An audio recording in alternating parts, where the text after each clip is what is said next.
రండి దేవుని యొక్క వాక్యంలో నుండి బైబిల్ స్టడీలో ప్రవేశించే మునుపు కొన్ని మాటలు జ్ఞాపకం చేసుకుంటూ వద్దాం. ప్రకటన గ్రంథము 22వ అధ్యాయము 12వ వచనం. ప్రకటన గ్రంథము 22వ అధ్యాయము 12వ వచనాన్ని ఒకసారి అందరం కలిసి చదువుకుందాం. ప్రకటన గ్రంథం 22వ అధ్యాయం 12వ వచనం. ఇదిగో త్వరగా వచ్చుచున్నాను, వాని క్రియలు చొప్పున ప్రతి వానికిచ్చుటకు నేను సిద్ధపరిచిన జీతం నా యొద్ద ఉన్నది. కాబట్టి దేవుని యొక్క వాక్యాన్ని జాగ్రత్తగా అర్థం చేసుకున్నట్లయితే ప్రియులారా, ఒక మాట రాయబడుతూ వచ్చింది, ఇదిగో నేను త్వరగా వచ్చుచున్నానని ప్రభు అన్నాడు. సో నేను త్వరగా వచ్చుచున్నానని ప్రభు అన్నాడు. వాని క్రియలు చొప్పున ప్రతి వానికి ఇచ్చుటకు నేను సిద్ధపరిచిన జీతం నా యొద్ద ఉందని ప్రభు చెప్తూ వస్తున్నాడు. అయితే దేవుని యొక్క వాక్యాన్ని చూసినట్లయితే మరొక మాట రాయబడుతూ వచ్చింది. అపోస్తలుడైన పౌలు హెబ్రీయులకు రాసిన పత్రిక 10వ అధ్యాయము 37వ వచనం. ఇక కాలము బహు కొంచెముగా ఉన్నది, వచ్చుచున్నవాడు ఆలస్యం చేయక వచ్చును. కాబట్టి రెండు మాటల్లో రాయబడిన మాట ఏంటంటే ప్రభు రాకడ సమీపిస్తుందని బైబిల్లో రాయబడుతూ వచ్చింది. సో ఆయన ఏమంటున్నాడంటే వచ్చుచున్నవాడు ఆలస్యం చేయకుండా వస్తానంటున్నాడు, ప్రభు త్వరగా వస్తానని కూడా ప్రభు అంటున్నాడు. సో ఇక్కడ భక్తుడేమో యేసుక్రీస్తు ప్రభు వారి యొక్క దాసుడు, ఆయన యొక్క బద్ధకాలైన ప్రేమలో, క్రీస్తు యొక్క ప్రేమలో ఖైదీ అయినటువంటి పౌలు చెప్తున్నటువంటి మాట ఏంటంటే యేసు ప్రభు వారు త్వరగా వచ్చుచున్నాడని చెబుతున్నాడు. సో ఇక్కడ ప్రభువారు కూడా అంటాడు ప్రకటన గ్రంథం 22:12 ప్రకటన గ్రంథం 22వ అధ్యాయం 12వ వచనంలో నేను త్వరగా వస్తున్నాను ప్రభు అన్నాడు. మరి ప్రభు యొక్క ప్రేమలో ఖైదీ అయినటువంటి పౌలు త్వరగా వస్తున్నాడు ప్రభు అని చెబుతున్నాడు. అదే రీతిలో ప్రభువారు కూడా ఇదిగో నేను త్వరగా వచ్చుచున్నాను అన్నాడు. మరి ఎందుకు ప్రభు రాకడ ఆలస్యం అవుతుందంటే ఒక 7 విషయాలు ఉన్నాయి. ప్రభు త్వరగా వస్తానన్న ప్రభు ఎందుకు ఆయన రాకడ ఆలస్యం అవుతుందంటే ఒక 7 విషయాలు ఉన్నాయి. దాంట్లో మొదటి మాట ఏంటంటే అపోస్తలుడైన పౌలు రోమీయులకు రాసిన పత్రిక 11వ అధ్యాయం 25వ వచనం ప్రకారం ఇశ్రాయేలుకి కఠినమైన మనసు ఉంది, అది మారాలి. సో అందుకని ప్రభు రాకడ ఆలస్యం అవుతుంది. రెండోదిగా చూసినట్టయితే అన్యజనుల యొక్క లెక్క ఇంకా సంపూర్ణం అవ్వాలా, అందుకని ప్రభు రాకడ ఆలస్యం అవుతుంది. మూడోది చూసినట్టయితే తండ్రి ఆయన దీర్ఘశాంతుడు కాబట్టి ప్రభు రాకడ ఆలస్యం అవుతుంది. 4 2 పేతురు 3:9, 4వది కూడా 2 పేతురు 3:9లోనే అందరూ మారుమనసు పొందాలి కాబట్టి ప్రభు రాకడ ఆలస్యం అవుతుంది. ఇక 5వ విషయం చూసినట్టయితే యోహాను సువార్త 1వ అధ్యాయం 17వ వచనం కానీ అపోస్తలుడైన పౌలు తెస్సలోనికీయులకు రాసిన మొదటి పత్రిక 4:17లో కృపాకాలం ఇంకా భూమి మీద ఉంది కాబట్టి ప్రభు రాకడ ఆలస్యం అవుతుంది. ఇక 6వదిగా చూసినట్టు ఆదికాండం 4వ అధ్యాయం 7వ వచనం కానీ యోహాను సువార్త 14:16 కానీ పరిశుద్ధాత్ముడు ఇంకా సంఘాల్లో పనిచేస్తున్నాడు కాబట్టి ప్రభు రాకడ ఆలస్యం అవుతుంది. 7వ మాట చూసినట్టు మత్తయి సువార్త 24:36 ప్రకారం తండ్రికి తప్ప ఎవరికి అంటే కుమారుడికి కూడా తెలియదు ప్రభు రాకడ ఇప్పుడు అన్నది.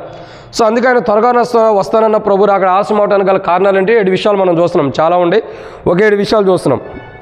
ఈ 7 విషయాల్లో ఎప్పటికే మనం కొన్ని మాటలు జ్ఞాపకం చేసుకుంటూ వచ్చాం. దాంట్లో మొట్టమొదటి మాట ఇశ్రాయేలుకి కఠినమైన మనసు ఉంది. ఏ విషయాల్లో కఠినత్వం కలిగి ఉన్నారు ఇశ్రాయేల్ ప్రజలు? 7 విషయాలు చూసాం. ఎన్ని విషయాలంటే 7 విషయాలు. ఆ 7 విషయాల్లో 749 మాటలు మనం ధ్యానించుకుంటూ వచ్చాం. రెండో మాట ఏంటంటే అన్ని జనుల యొక్క లెక్క ఇంకా సంపూర్ణ అవ్వాలి. అన్ని జనులు అంటే ఎవరు? 7 విషయాలు చూసాం. వారి గురించి 749 మాటలు చూస్తూ వచ్చాం. 3 ఇంకా చూసినట్టు తండ్రి దీర్ఘశాంతుడైన వారు ఏం చేస్తున్నాడు, ఏ విషయాల్లో దీర్ఘశాంతం కలిగి ఉన్నాడు అనేది ఒక 7 విషయాలు చూసాం. 7 విషయాలకి 749 మాటలు జ్ఞాపకం చేసుకుంటూ వచ్చాం. 4వ మాట ఏంటంటే అందరూ మారుమనసు పొందాలి. అసలు ఎవరెవరు దేని కొరకు మనం మారుమనసు పొందాలన్నది 7 విషయాలు చూసాం. ఆ 7 విషయాల్లో 749 మాటలు కంప్లీట్ చేసుకుంటూ వచ్చాం. ఇక 5వ మాట ఏంటంటే కృపాకాలం ఇంకా భూమి మీద ఉంది కాబట్టి ప్రభు రాకడ ఆలస్యం అవుతుంది. కృప ఏం చేస్తుంది అన్నది ఒక 7 విషయాలు మనం ఎంతోమంది జ్ఞాపకం చేసుకుంటూ వచ్చాం. 7 విషయాల్లో ఇప్పటికే మనం 4 విషయాలు కంప్లీట్ చేసుకుంటూ వచ్చాం. ఒకటి, అనేక విధానంలో కృప మనల్ని ఏమేం చేస్తుంది కృప అంటే మొట్టమొదటిగా కృప ఏం చేస్తుంది, మానవుడిని కరుణించేది ఉంటుంది. 2 కృప రక్షించేది ఉంటుంది. 3 కృప విడుదల కలుగజేస్తుంది. 4 కృప ఇది గత వారం మనం ధ్యానించుకుంటూ వచ్చాం. 4 కృప ఏం చేస్తుంది, కృప మనుషుల్ని దేవుడు విసర్జించుకోకుండా ఆపుతుంది. కృప ఉండటం ద్వారా ఒక మనుషుల్ని దేవుడు విసర్జించుకోకుండా ఆపుతున్నాడు. సో ఆయన విసర్జించుకోవడం మనుషులు ఆపుతున్న అనుభవం ఉంది, కానీ మనుషులు దేవుని విసర్జిస్తున్న అనుభవం ఉంది. సో వారి జీవితాల్లో వేటిని బట్టి దేవుని విసర్జించారంటే ఒక 7 విషయాలు గత వారం మనం చూస్తూ వచ్చాం. ఇక తర్వాత 6వ మాట 7వ మాట కూడా ఇక్కడ ఇంకా మనం ధ్యానించలేదు. అంటే ఈ 5వ మాటలో 4 మాటలు అయినాయి, కానీ 6, 7 ఇంకా ధ్యానించలేదు, ఇంకా దానికి టైం ఉంది. కాబట్టి ఇక్కడ 5వ మాటలో ఆగాం. 5వ మాటలో 4వ మాట ఏంటంటే గత వారం చూసాం. కృప మనుషుల్ని దేవుడు విసర్జించుకోకుండా ఆపుతుంది. సో ఈ కృప ఆయన మనల్ని విసర్జించుకోవడం ఆపుతుంది. సో మానవుడు వేటిని బట్టి దేవుని విసర్జించాడంటే ప్రయోజనకరమైన కాని వాటిని బట్టి, మాయా స్వరూపులను బట్టి, రక్షింపలేని వాటిని బట్టి, నిజంగా కాని వాటిని బట్టి, నిజమైనవిగా లేనాటిని బట్టి, ఇంకా మీరు రాజును బట్టి, ఇంకా పాపను బట్టి, పాపను అనుసరించడం ద్వారా, ఇంకా వీటన్నిటిని అనుసరించడం ద్వారా ఏం జరుగుతుందంటే దేవుని విసర్జించిన అనుభవం ప్రజల్లో ఉందన్నది మనం చూస్తూ వచ్చాం. అయితే గత వారం ఇది మనం ధ్యానించుకుంటూ వచ్చాం. అయితే ఈ వారం మనం చూసేటటువంటి ఒక అంశం మనం జాగ్రత్తగా గమనించినట్టు ప్రియులారా, ఇక్కడ ఎన్నో మాట చూస్తున్నాం ఈ వారం, 5వ మాటలో 5వ మాట. సో ఇక్కడ మనం జాగ్రత్తగా అర్థం చేసుకోవాల్సిన విషయం ఏంటంటే 5 మాటలకు 7 విషయాలు ధ్యానించబడుతూ వచ్చినాయి. ఇది ప్రభు రాకడ ఎందుకు ఆలస్యం అవుతుంది అన్నది 7 విషయాలు ఉన్నాయి. 7లో 5వ మాట ధ్యానిస్తున్నాము. ఈ 5వ మాటకి ఇప్పటికే ఈ 5వ మాటకు కూడా 7 విషయాలు ఉన్నాయి. ఈ 5వ మాటకి 7 విషయాలు ఉన్నాయి. ఈ 5వ మాటకి 7 విషయాల్లో ఇప్పటికి 4 విషయాలు అయిపోయినాయి. ఈరోజు 5వ మాటను జ్ఞాపకం చేసుకుంటూ వస్తున్నాం. 5వ మాటలో 5వ విషయం ఏమని రాయబడుతూ వచ్చింది అని అంటే, మనం దేవుని యొక్క వాక్యాన్ని జాగ్రత్తగా గమనించినట్లయితే కృప ఏం చేస్తుంది అని అంటే, రండి కీర్తనల గ్రంథం 31వ అధ్యాయం. కీర్తనల గ్రంథం 5వ మాట చూస్తున్నాము. 31వ అధ్యాయము కీర్తనల గ్రంథము 7వ వచనం. కీర్తనల గ్రంథం 31వ అధ్యాయము 7వ వచనం. నీవు నా బాధను దృష్టించున్నావు, నా ప్రాణ బాధను నీవు కనిపెట్టి ఉన్నావు, కావున నీ కృపను బట్టి నేను ఆనందభరితుడై సంతోషించేదను. కాబట్టి దేవుని యొక్క వాక్యాన్ని చూసినట్టయితే ఇక్కడ కీర్తనకారుడు అనేటటువంటి మాట ఏంటంటే, మరి రాజు అనేటువంటి దావీదు సెలవిస్తున్నటువంటి మాట ఏంటంటే, ఒక మాట రాయబడుతూ వచ్చింది, నీవు నా బాధను దృష్టించున్నావు, నా ప్రాణ బాధలను నీవు కనిపెట్టి ఉన్నావు, కావున నీ కృపను బట్టి నేను ఆనందభరితుడై సంతోషించేదను. భూమి మీద కృప ఉంటుందారా, మానవుడు కృపాకాలం అనేది భూమి మీద ఉంటుందారా, మానవుని యొక్క జీవితంలో దేవుని రాకడ ఆలస్యం అవుతుంది మానవుడి జీవితం కొరకై. ఇంకా చూసినట్టయితే మానవుని యొక్క జీవితంలో ఎందుకు దేవుడు ఎక్కువ ఆయుష్స్తున్నాడంటే ఇదే కాలం, కృపాకాలం. ఇదే కారణం, క్షమించండి, ఇదే కారణం ఏంటి? కృపాకాలం. ఈ కృపాకాలాన్ని మనం జాగ్రత్తగా అర్థం చేసుకున్నట్లయితే బైబిల్లో రాయబడినటువంటి ఒక మాట చూసినట్టయితే, ఈ కృప ఏం చేస్తుంది? కృపాకాలం భూమి మీద ఉండటం ద్వారా ప్రభు రాకడ ఆలస్యం అవుతుంది. అసలు ఈ కృప ఏం చేస్తుంది అన్నది ఇప్పటికి 4 విషయాలు అయిపోయినాయి. ఈరోజు 5వ మాట ఏంటంటే కృప ఏం చేస్తుంది? కీర్తనల గ్రంథము కృప ఏం చేస్తుంది అని అంటే, కీర్తనల గ్రంథము 31వ అధ్యాయం 7వ వచనం.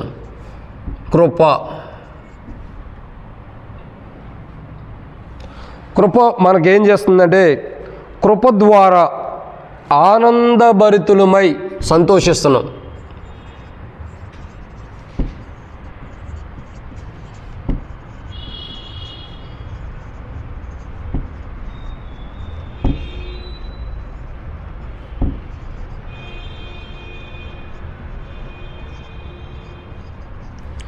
సో భూమి మీద కృప ఉంటుందారా ఏం జరుగుతుంది అని అంటే, మనం దేవుని యొక్క వాక్యంలో కొన్ని విషయాలు చూసినట్టయితే, భూమి మీద కృప ఉంటుందారా ఏం జరుగుతుందంటే, మనం ఆనందభరితమై సంతోషిస్తున్న అనుభవాన్ని బైబిల్లో చూస్తూ వస్తున్నాం. ఈ భూమి మీద కృప అన్నది ఉండటం ద్వారా మానవుడి యొక్క జీవితం ఏం జరుగుతుందంటే ఆనందభరితులై సంతోషిస్తున్నాడు. అంటే మానవుడి జీవితంలో ఆనందం వచ్చి ఆ మానవుడు సంతోషంగా ఉంటున్నాడు. సో ఇక్కడ అర్థం చేసుకోవాల్సిన విషయం ఏంటంటే, ఆనందభరితులై సంతోషించడానికి గల కృప భూమి మీద ఉంది. ఈ కృప భూమి మీద ఉండటం ద్వారా మానవుని యొక్క జీవితంలో ఆనందం వస్తుంది, దాంతోపాటు సంతోషం కూడా ఉంటుంది. ఈ ఆనందంతో కూడిన సంతోషం రావడానికి మానవులు ఉండడానికి కారణం ఏంటి? భూమి మీద ఉండే కృపే. అసలు ఈ కృప గురించి దావీదు మాట్లాడుతూ, ఈ కృపను బట్టి నేను ఆనందభరితుడై సంతోషిస్తున్నాను అంటాడు. అసలు దావీదు ఆనందభరితుడై సంతోషించక మునుపు, ఈ కృప ద్వారా ఆనందభరితుడై సంతోషించక మునుపు దావీదు జీవితం ఏముందంటే ఒక విషయం అక్కడ రాబడుతుంది. ఏమంటాడు 7వ వచనంలోనే, నీవు నా బాధను దృష్టించున్నావు, తర్వాత నా ప్రాణ బాధలను నీవు కనిపెట్టి ఉన్నావు. సో దావీదు నేను ఆనందభరితుడై సంతోషిస్తున్నాను అంటాను గల, నీ కృపను బట్టి నేను సంతోషిస్తున్నాను అంటడానికి గల కారణం ఏంటి తెలుసా? ఎందుకు అంటున్నాడంటే, ప్రాణ బాధలను దేవుడు కనిపెట్టాడంట. ఎవరి ప్రాణ బాధల్ని దేవుడు కనిపెట్టాడు?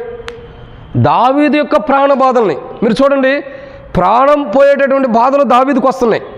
ప్రాణం పోయేటటువంటి బాధలు, ఎన్ని ప్రాణాలు పోయేటటువంటి బాధలు దావీదుకు వచ్చినా ఆ ప్రాణ బాధలన్నింటినీ, ప్రాణం పోయే స్థితులన్నింటినీ కూడా, ఆ బాధ ఏదైతే దావీదుని బాధ పెడుతుందో ఆ స్థితిగతులన్నింటినీ దేవుడు చూస్తున్నాడు. చూసి తన కృప ద్వారా తన ప్రాణహాని, ప్రాణం పోయేటటువంటి బాధలు ఏవైతే ఉండో వాటన్నిటిలో నుండి దేవుడు విడిపించడం ద్వారా నిజంగా దావీదు అంటాడు, నేనైతే నీ కృపను బట్టి నేను ఆనందభరితుడై సంతోషించేదను. దావీదు జీవితంలో దావీదు ఎందుకు సంతోషిస్తున్నాడు? ఆ వచనంలోనే పైన ఏమంటాడు? నా ప్రాణ బాధలు అని అంటాడు. ఏమంటాడు? నా ప్రాణ బాధలు అంటాడు. అంటే తన ప్రాణానికే బాధలు వచ్చినాయి. తన ప్రాణానికి బాధ వచ్చినప్పుడు కింద మళ్ళీ అదే వచనంలో కింద భాగంలో ఏమంటాడు? నీ కృప ద్వారా నేను ఆనందభరితుడిని అవుతాను అంటున్నాడు.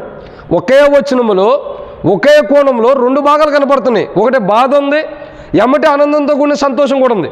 బాధ ఎక్కడుంది? ప్రాణానికి బాధ ఉంది. సంతోషం ఎక్కడుంది? హృదయంలో అంతరంగంలో సంతోషం వస్తుంది, ఆనందం ఉంటుంది. దావీదు అంటాడు కదా, నీ కృపే భూమి మీద ఉంటుందరా, కృపాకాలం భూమి మీద ఉంటుందరా. మానవుడికుండా ప్రాణహాని తప్పించబడి మానవుని యొక్క జీవితం ఏమవుతుందంటే సంతోషభరితమైనదిగా అవుతూ వస్తుంది. అయితే దీంట్లో ఒక మాట రాయబడుతూ వచ్చింది, నా ప్రాణ బాధను నీవు కనిపెట్టి ఉన్నావు. దావీదుకు వచ్చే ప్రాణ బాధలు ఏంటి అని అంటే బైబిల్లో కొన్ని ఉన్నాయి. ఏ సందర్భంలో ప్రాణ బాధలు వచ్చినాయి, వాటన్నిటి నుండి దేవుడు ఎలా తనని రక్షిస్తూ వచ్చాడు అన్నది కొన్ని విషయాలు బైబిల్లో ఉన్నాయి. వాటిని మనం ధ్యానించే మునుపు ప్రభుని నడిపింపు కొరకు చిన్న ప్రార్థన. మమ్మల్ని మిక్కిలికి ఎక్కువగా ప్రేమించిన ప్రియ పరలోకపు తండ్రి, పరిశుద్ధుడైన దేవ వందనాలు. ఈ సమయంలో వాక్యం ధ్యానించబోతున్న సహాయం చేయండి. నిలబడేవాడిని నేనైనా నిలబెట్టేది మీరు, మాట్లాడేవాడిని నేనైనా మాట్లాడించేది మీరు, నాలో ఆత్మ ఉన్నప్పటికీ ఆత్మని అభిషేకించేది మీరు. ఈ ఆత్మ మీది దేవా, మరి స్వరం మీది, వాక్కు మీది. నేనంటే నిష్ప్రయోజకమైన వాడిని. కలువరి యొక్క రక్త ప్రోక్షణ కిందకు నన్ను నేను తెచ్చుకుంటున్నా. కలువరి శత్రుపైన విజయాన్ని పొందిన రక్తాన్ని నా పైన ప్రోక్షించుకుంటున్నాం. మీ రక్త ప్రోక్షణ కింద తెస్తుండగా శత్రు సిగ్గునికి మహిమ తెచ్చుకోండి. నాతో మీరు మాట్లాడండి. నా తండ్రి, మీ ఉద్దేశాలు బయలుపరచండి. మీ ఉద్దేశాలకు మేము ఎన్నడూ విరోధం కాము. కాబట్టి ప్రభు మీ చిత్తం బయలుపరచండి. మీ స్వరం మాకు వినిపించండి. మాతో మాట్లాడండి. ఈ యొక్క రాత్రికాల సమయంలో బైబిల్ స్టడీ అంతా దీవించండి. శత్రు సిగ్గుని మైం తెచ్చుకోమని నాతో మీరు మాట్లాడండి. కలువరిలో శత్రుపైన విజయాన్ని పొందిన రక్తాన్ని మా పైన ప్రోక్షించుకుంటున్నాం. మీ రక్త ప్రోక్షణ కిందకు వస్తున్న సహాయం చేయండి. కనబడి శత్రుగాలు లయపరచమని నాతో మీరు మాట్లాడమని ప్రార్థన చేస్తున్నాను. తండ్రి సాయం చేయండి. ఈ బైబిల్ స్టడీ ద్వారా మాకేం నేర్పించాలనుకుంటున్నారు, మీ కృప ద్వారా మాకేం చేస్తున్నారు అన్నది మేము గుర్తెరగటానికి సహాయం చేయం. ఇంకా మేము సజీవులుగా ఉన్నామంటే కృపాకాలం మీ భూమి మీద ఉండబట్టి ఆ కృపను బట్టి మేము ఎంతో ఆనందభరితంగా ఉండేవారుగా సహాయం చేయమని, ఈరోజు ధ్యానించబోతున్న ఈ వాక్యం ఎంతో దీవించమని, వచ్చిన ప్రజలందరిని బట్టి స్తోత్రాలు. రావాల్సిన వారిని త్వరపెట్టి తీసుకురండి. మధ్య మార్గంలో ఉండేవారు సకాలం నడిపించండి. ఎవరికి అపాయాలు కీళ్ళు జరగకుండా సహాయం చేయమని, అందరినీ సకాలంలో నడిపించమని మీకు అప్పచెబుతూ ఇటు ఘనమైన సమయాన్ని వ్యర్థంగా పాడు చేసుకోకుండా కూడా మీరు కాపాడమని, సమస్తాన్ని మీకు అప్పచెబుతూ ముందున్న సమయంతో దీవించమని, మీ నడిపింపుడు కోరుకుని మాతో మాట్లాడి మా ప్రతి ఒక్కరు తీర్చమని దేవా. మరి ఈ వాక్యం ధ్యానించడం కొరకై తెరవబడిన ఆకాశం మాకు అనుగ్రహించి ప్రభా, ఆకాశం ఇప్పి పరదానంత విస్తారమని పరిశుద్ధాత్మను అభిషేకించండి. నాతో మీరు మాట్లాడమని మీ దయగల హస్తములకు అప్పచెబుతూ ముందున్న సమయంతో దీవించి మా అక్కర్లు తీర్చి మా ప్రభువులు క్షమించి ప్రతి ఒక్కరు తీర్చమని మాతో మాట్లాడమని ప్రభు అయిన యేసుక్రీస్తు నామం పేరటి శ్వాసంతో ప్రార్థిస్తున్నాము తండ్రి, ఆమేన్. కాబట్టి దేవుని యొక్క వాక్యాన్ని జాగ్రత్తగా గమనించినట్లయితే ప్రియులారా, ఇక్కడ కొన్ని విషయాలు మనకు రాయబడుతూ వచ్చినాయి. ఏమని రాయబడుతూ వచ్చినాయి అంటే, దావీదు అంటాడు కదా, నా ప్రాణ బాధలు. దావీదుకి ప్రాణ బాధలు ఉన్నప్పుడు దేవుని కృప ఏం చేస్తుంది? దావీదుని దేవుని కృప ఆనందభరితుడిగా చేస్తుంది. ఆనందభరితుడిని సంతోషిస్తానంటున్నాడు దావీదు. నిజంగా ఒక వ్యక్తికి ప్రాణహాని ఉన్నప్పుడు ఆ వ్యక్తి ఎప్పుడైనా సంతోషించడం మనం చూస్తామా? ఏదైనా హాస్పిటల్లో ఉంటాం, డాక్టర్ వస్తాడు, అయ్యా నువ్వు ఇప్పుడే చచ్చిపోతున్నావు అంటాడు. ఇక ఎటువంటిది? అబ్బా నేను చచ్చిపోతున్నా లేని సంతోషంగా ఉంటామా? లేదు. ఏమనుకుంటాం? అందరూ గుర్తొస్తారు. నేను అందరినీ చూడాలి. జైల్లో కానీ నువ్వు చనిపోతున్నావు అన్నప్పుడు చివరి కోరిక ఏంటంటే పప్పుచారు, టమాటాలు, ఉల్లిగడ్డలు, లేదా హైదరాబాద్ బిర్యానీ, లేదా నర్సాపూర్ రోటీలను ఏదో ఒకటి అడుగుతూ ఉంటాం. ఎందుకు? అది తిని చనిపోవాలని. అది అరిగేదా కూడా ఉన్నావు, తిన్న తర్వాత ఏదో ఒకటి ఉరి పెడతారు, అయిపోతుంది. కానీ మానవుని యొక్క జీవితం ఏంటంటే చివరి కోరిక ఏదో ఒకటి ఉండిద్ది. కానీ ఇక్కడ దావీదు ఏమంటాడు తెలుసా? తన ప్రాణహాని జరుగుతున్నప్పుడు, తన ప్రాణానికే బాధ వస్తున్నప్పుడు, తన ప్రాణానికే ముప్పు వస్తున్నప్పుడు దావీదు అంటాడు, నీ కృపను బట్టి నేను ఆనందభరితుడై ఉన్నాను, కాబట్టి నేను సంతోషిస్తున్నా కృపను బట్టి. నిజంగా క్రైస్తవుని యొక్క జీవితంలో మనం కూడా చెబుతూ వచ్చాం, దావీదు యొక్క జీవితాన్ని మనం పూర్తిగా అర్థం చేసుకుంటే చాలు. దేవునిలో మనం అక్కడ కనబడిన అనుభవం కూడా ఉండేది. దేవుని రాజ్యానికి వెళ్ళడానికి ఒక అవకాశం కూడా ఉంది. దావీదు జీవితం చాలు. ఇక్కడ చూడండి, 31వ కీర్తనలో 7వ వచనంలో నేను ఏమంటాడు? నీవు నా బాధను దృష్టించున్నావు, నా ప్రాణ బాధలను కనిపెట్టి ఉన్నావు అంటాడు. 7వ వచనం ఏమంటాడు? 31వ అధ్యాయం 7వ వచనంలో నా ప్రాణ బాధలు ఉన్నాయి అంటున్నాడు. ప్రాణానికే బాధలు ఉన్నాయి. సో మళ్ళీ కింద ఏమంటాడు? 7వ వచనం ముగింపులోను, కావున నీ కృపను బట్టి నేను ఆనందభరితుడై సంతోషిస్తున్నాను అన్నాడు. అక్కడే బాధలు ఉన్నాయి. ఆ బాధల్లో తన బాధను వ్యక్తపరచుకోవట్లేదంటే ఆ బాధను బట్టి దుఃఖపడుతున్న విధానం లేదు. ఆ బాధల్లో నుండి దేవుని కృప నన్ను ఎలా రక్షిస్తుంది అనేది గుర్తెరుగుతున్నాడు. సో ఈరోజు క్రైస్తవులు అర్థం చేసుకోవాల్సిన విషయం ఏంటంటే, మనకు వచ్చే బాధ ప్రాముఖ్యమైనది కాదు, ఆ బాధల్లో నుండి దేవుడు ఎలా మనల్ని రక్షిస్తాడు అన్నది మనం గుర్తెరిగి సంతోషించాలి. దావీదు అదే అంటాడు, ప్రాణ బాధలు ఉన్నాయి, నాకేం పర్లేదు. ఎందుకు? ప్రాణ బాధలు ఉన్నాయి, నువ్వు దృష్టి ఉంచుండవు, నువ్వు కనిపెట్టి ఉండవు, కావున నేను నీ కృపను బట్టి ఆనందభరితుడై సంతోషిస్తున్నా. నిజంగా దావీదు యొక్క కృప ద్వారా దావీదు ఆనందభరితుడే ఎటువంటి సంతోషాన్ని పొందుతున్నాడో, ఈ భూమి మీద ఉన్న కృప ద్వారా మనం కూడా ఆనందభరితులమే సంతోషాన్ని పొందే అనుభవం ఉండాలి. అయితే దావీదు కృపను బట్టి ఆనందభరితుడే సంతోషాన్ని పొందక మునుపు దావీదు ఏమంటాడు, నా ప్రాణ బాధలు అంటాడు. సో దావీదుకి ప్రాణానికి వేటి ద్వారా ప్రాణ బాధలు వస్తున్నాయి అంటే ఒక 7 విషయాలు బైబిల్లో ఉన్నాయి. రండి దాంట్లో మొదటి మాటను మనం చూస్తున్నట్లయితే, రండి దేవుని యొక్క వాక్యాన్ని జాగ్రత్తగా గమనించినట్లయితే, మొదటి సమూయేలు గ్రంథము 19వ అధ్యాయం 9వ వచనం. మొదటి సమూయేలు గ్రంథము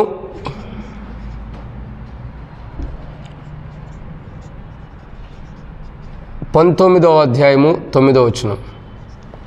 మొదటి సమూయేలు గ్రంథము 19వ అధ్యాయము 9వ వచనం. యెహోవా యొద్ద నుండి దురాత్మ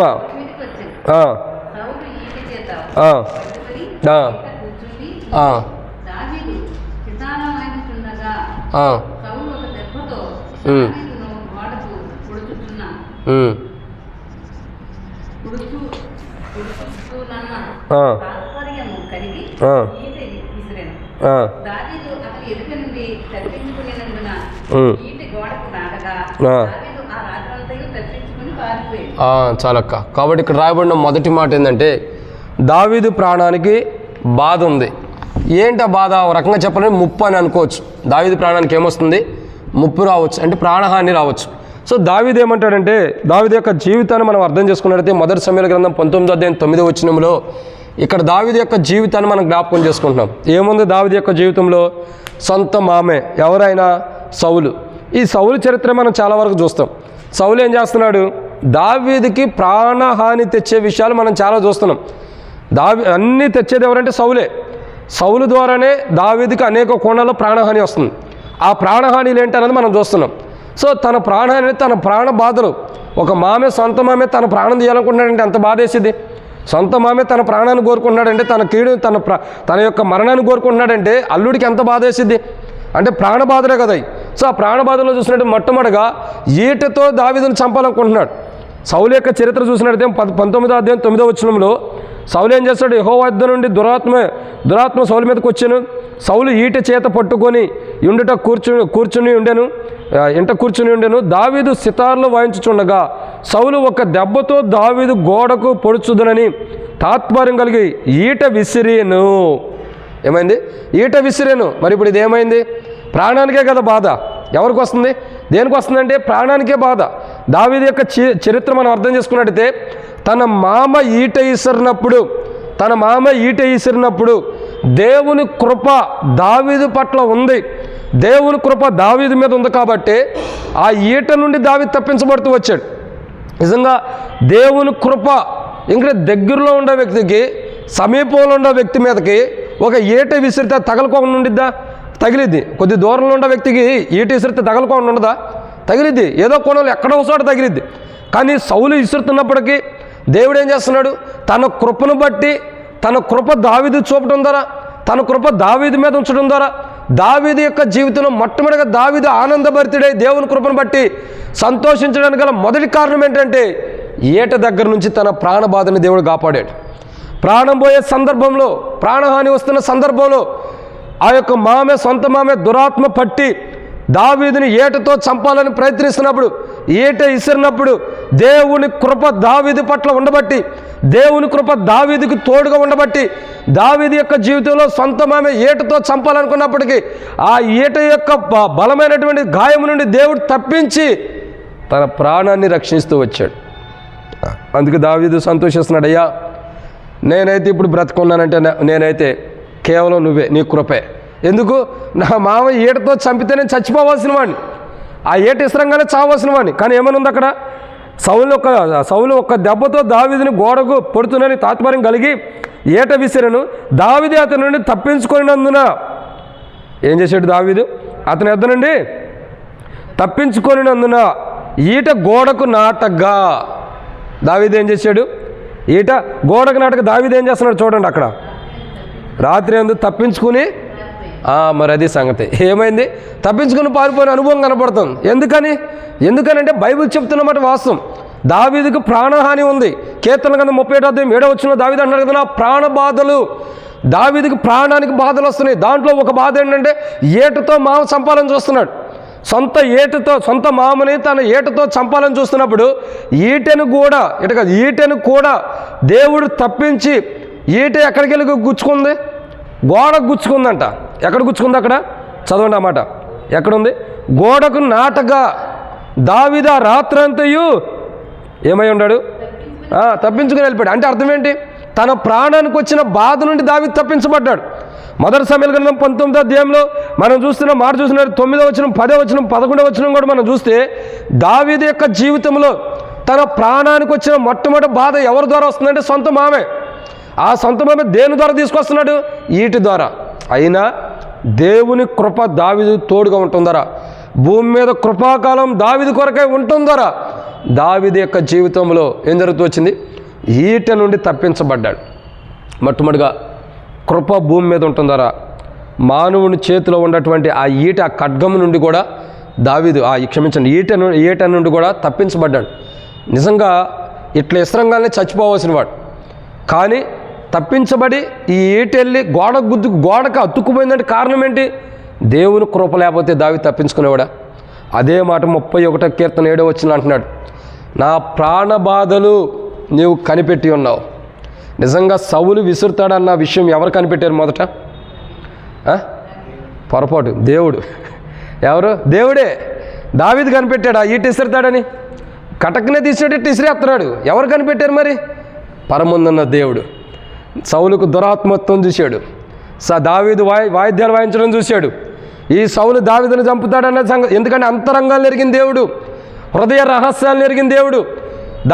సౌలు ఖచ్చితంగా దావీదుని ఏటతో చంపుతాడని దేవుడు తెలుసు కాబట్టే సౌలు ఏట ఇసిరే సమయానికి దేవుడు దావీదుని అట్లా తప్పించాడు. ఆ ఏట వెళ్ళిపోయి గోడ గుచ్చుకుంటూ వచ్చింది. ఇది దేవుని ఉద్దేశం, దేవుని కృప. నిజంగా దేవుడు దావీదు పైన కృప చూపించబోతే దావీదు ఆ ఏటకు అప్పుడే చచ్చిపోయి ఉండొచ్చు. కానీ దేవుని కృప దావీదు తోడుకుంది. అందుకే దావీదు అంటాడు 31వ కీర్తన 7వ వచనంలో, నా ప్రాణ బాధలన్నిటి నువ్వు కనిపెట్టి ఉండాలి. ఎందుకు? నా సొంత మామే ఏటతో నన్ను చంపాలనుకున్నప్పుడు నువ్వు కనిపెట్టి ఆ ఏట నుండి నువ్వు నన్ను తప్పించావు. ఇది దేవుని కృప ఉంటుంది ద్వారా అలా తప్పించబడుతున్నాడు. రెండో విషయం చూద్దానండి. రెండోదిగా చూసినట్లయితే మొదటి సమూయేలు గ్రంథము 2వ మాట, మొదటి సమూయేలు గ్రంథం 19వ అధ్యాయము 11వ వచనం.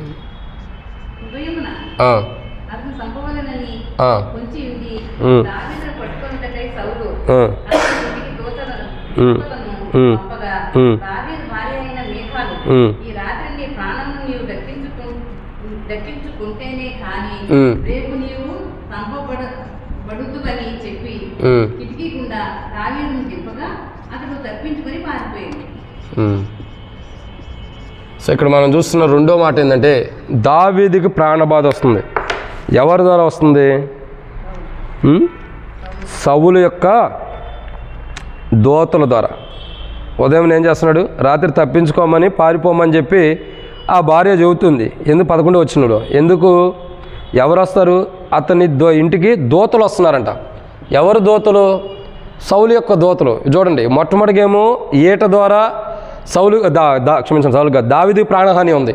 కానీ దేవుడు అది మొదటే కనిపెట్టి ఏం చేశాడు? దావీదుని తప్పించేశాడు. రెండవదిగా మనం చూస్తున్నాం, అంటే వాస్తవానికి ఇదే మొదటికి ఎందుకు వచ్చిందేమో కానీ రెండో దానికి ఎందుకు వచ్చేది. రెండోదిగా చూస్తే ఇక్కడ ఎవరుంటారు?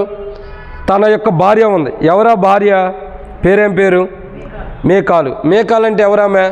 సౌలు యొక్క కుమార్తె. ఇప్పుడు అసలు దావీదుకి చావు ఎక్కడ వస్తుంది? ప్రాణబాధ ఎవరి ద్వారా వస్తుంది? ఎవరి ద్వారా దావీదుకు వస్తుంది? సౌలు ద్వారానే వస్తుంది.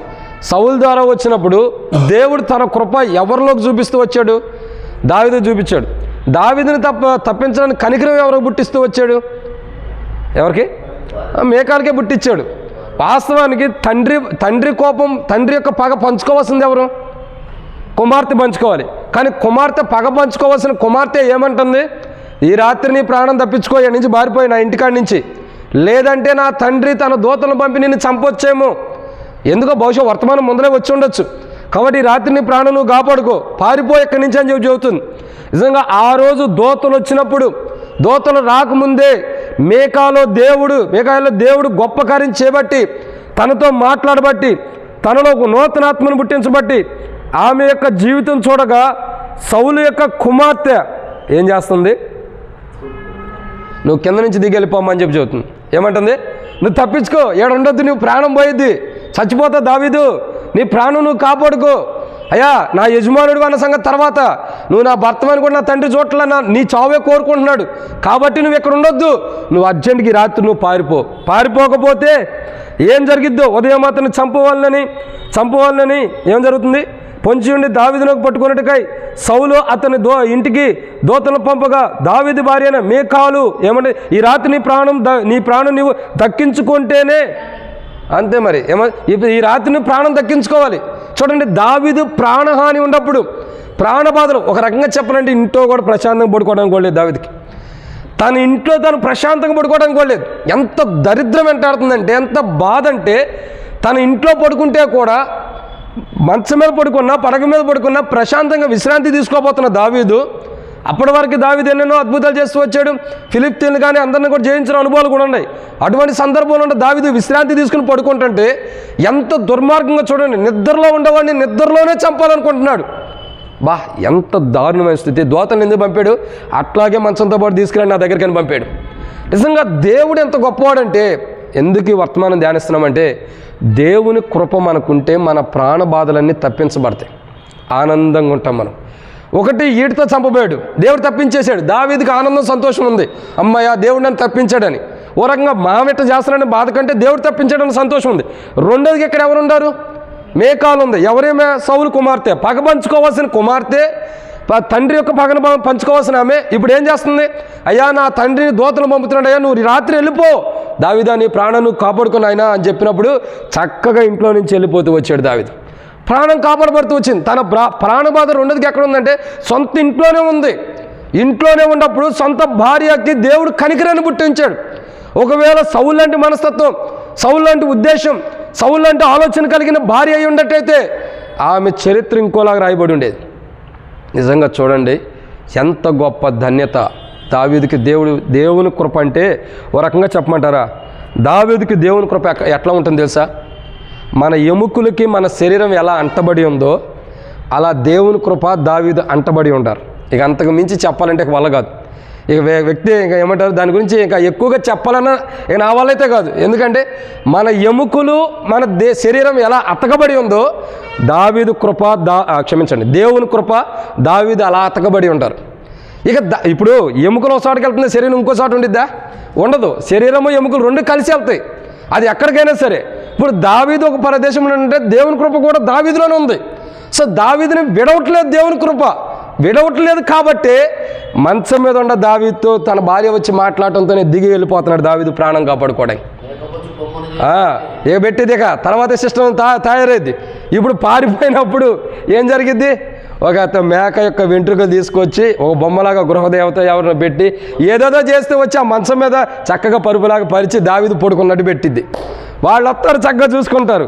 చూసుకున్నప్పుడు ఏముండదు, ఎత్తుకుపోయినా తండ్రి దగ్గరికి ఎత్తుకెళ్ళి పెట్టినా ఏముంది? అదే రూపము అదే ఉండే, ఏవైతే పెట్టింది అయ్యే ఉండే. తండ్రి కూడా ఆశ్చర్యపోతున్నాడు, అరే ఏంటి ఎట్లా చేసింది, నా కుమార్తెని ఇలా చేసింది, నా పగ పంచుకోవాల్సిన ఆమెను ఇలా చేసింది. రాంగ్. ఎందుకంటే దేవుని కృప దావీదుకి తోడుగా ఉంది కాబట్టి దావీదు మరణ బాధల్లో ఉండ దేవుడు తప్పిస్తున్నాడు. ఎటువంటి స్థితిలో దావీదు కృప ఉందో తెలుసా? ఏ మానవుడికి ఉండనంత గొప్ప విధానంలో దేవుని కృప దావీదుకి ఉంది. ఎలా తెలుసా? ఇంతకుముందే చెప్తూ వచ్చా, ఎముకలు శరీరం ఎలా అంటబడి ఉండయో అటువంటి స్థితిలో దేవుని కృప దావీదుకి తోడుగా ఉంది. ఇక దావీదుని ఎవ్వడేం చేయలేడు. అందుకే దావీదు అంటాడు, చివర్లు అంటాడు, లోకులందరూ పోవాల్సిన మార్గాన ఎప్పుడో పోవాల్సినాడు ఎక్కడ దాకా వెళ్ళాడు? మొదటి రాజుల గ్రంథంకి వెళ్ళి లోకులందరూ పోవాల్సిన మార్గాన్ని వెళ్తున్నాడు అన్నాడు. ఎలా వెళ్తున్నాడు? సంతోషంగా. తన పితృలు ఎలాగైతే దేవుని సన్నిధిలో సంతోషంగా కాలని సమయం అంతా నిలబించి వృద్ధాప్యం ముందు మరణిస్తూ వచ్చారో, తండ్రి యొద్దకు నిద్రిస్తూ వచ్చారో తండ్రిలో, అలాంటి సంపూర్ణమైనటువంటి జీవితాన్ని జీవించి వెళ్ళిపోతున్నాడు దావీదు. ఎందుకు? దేవుని కృప దావీదుకు ఉంది. సౌలు ఉండగలిగాడు అటువంటి? సౌలు వృద్ధాప్యంలో చనిపోయాడా? లేదు. ఎందుకంటే దేవుని కృప లేదు. నిజంగా దావీదుకి దేవుని కృప ఉండటం ద్వారా, రెండోదిగా సౌలు యొక్క దూతలు వచ్చిన తన ప్రాణం తీయటానికి సౌలు యొక్క దూతలు లేదా ప్రాణహాని చేయడానికి వచ్చినప్పటికీ దేవుని కృప సౌలుతో ఉండటం ద్వారా, దావీదుతో ఉండటం ద్వారా సౌలు దూతలు వచ్చినా ఏం జరుగుతూ వచ్చింది? దావీదు ప్రాణబాధల్ని దేవుడు మొదటే కనిపెట్టాడు.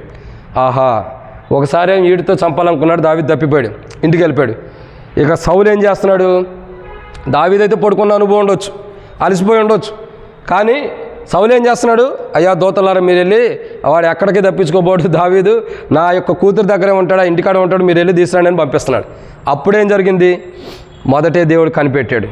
సౌలు మేకాల దగ్గరికి దూతను పంపుతారని తెలిసే మేకాలు ద్వారా దేవుడు మాట్లాడుతూ వచ్చాడు. అమ్మా నువ్వు అట్ట కాదు, నువ్వు అట్ట మాట్లాడని దేవుడు చెప్పిన విధానంలో మేకాలు మాట్లాడటం ద్వారా దావీదు తన ప్రాణాన్ని కాపాడుకున్నాడు. మొదటే దేవుడు తన బాధను కనిపెట్టాడు, తన ప్రాణ బాధని మేకాలు దగ్గర నుంచి దేవుడు కనికరాన్ని పుట్టించి ప్రాణం కాపాడేటట్టు చేశాడు. ఇది రెండో మాట. మూడో విషయాన్ని చూద్దారండి, దావీదు యొక్క ప్రాణ బాధలు. మూడో మాట, దేవుని యొక్క వాక్యం చూసినట్లయితే 1 సమూయేలు గ్రంథం 20వ అధ్యాయం 32వ వచనం. మూడో మాట, 1 సమూయేలు గ్రంథము 20వ అధ్యాయం 1 సమూయేలు గ్రంథం 20వ అధ్యాయం 32వ వచనం.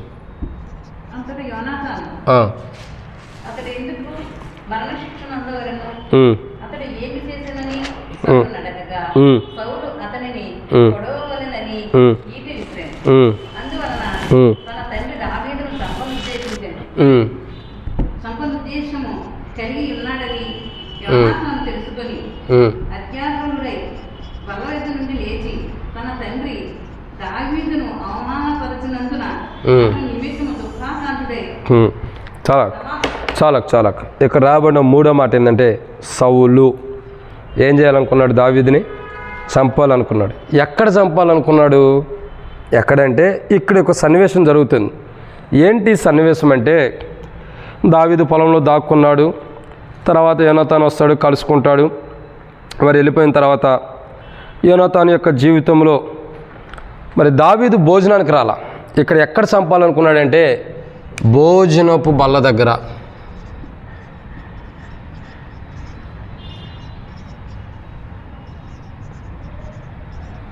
నిజంగా కడుపుకు అన్నం తినేవాళ్ళు ఎవరైనా భోజనపు బల్ల దగ్గర ఎవరైనా చంపుతారా? అన్నం పెట్టేటప్పుడు ఎవరినైనా చంపుతారా? అన్నం తినయ్యా అని చెప్పి తినమని చెప్పి ఎవరినైనా చంపుతారా? ఎవరైనా చంపరు. మనం అన్నం పెట్టేది దేనికి? లోకంలో ఏమనుకుంటారంటే అన్నం పెడితే పుణ్యం వచ్చేదని అన్నం పెడతారు. అన్నం పెట్టి చంపుతారు ఎవరైనా? నువ్వు అన్నం ఒక వ్యక్తిగా ఆకలితో ఉన్నాడు, భిక్షమెత్తుకోవడానికి వచ్చాడు ఒక వ్యక్తి, అతనికి భోజనం పెడుతున్నావు, భోజనం అతను తినేటప్పుడు ఎవరైనా చంపుతారా?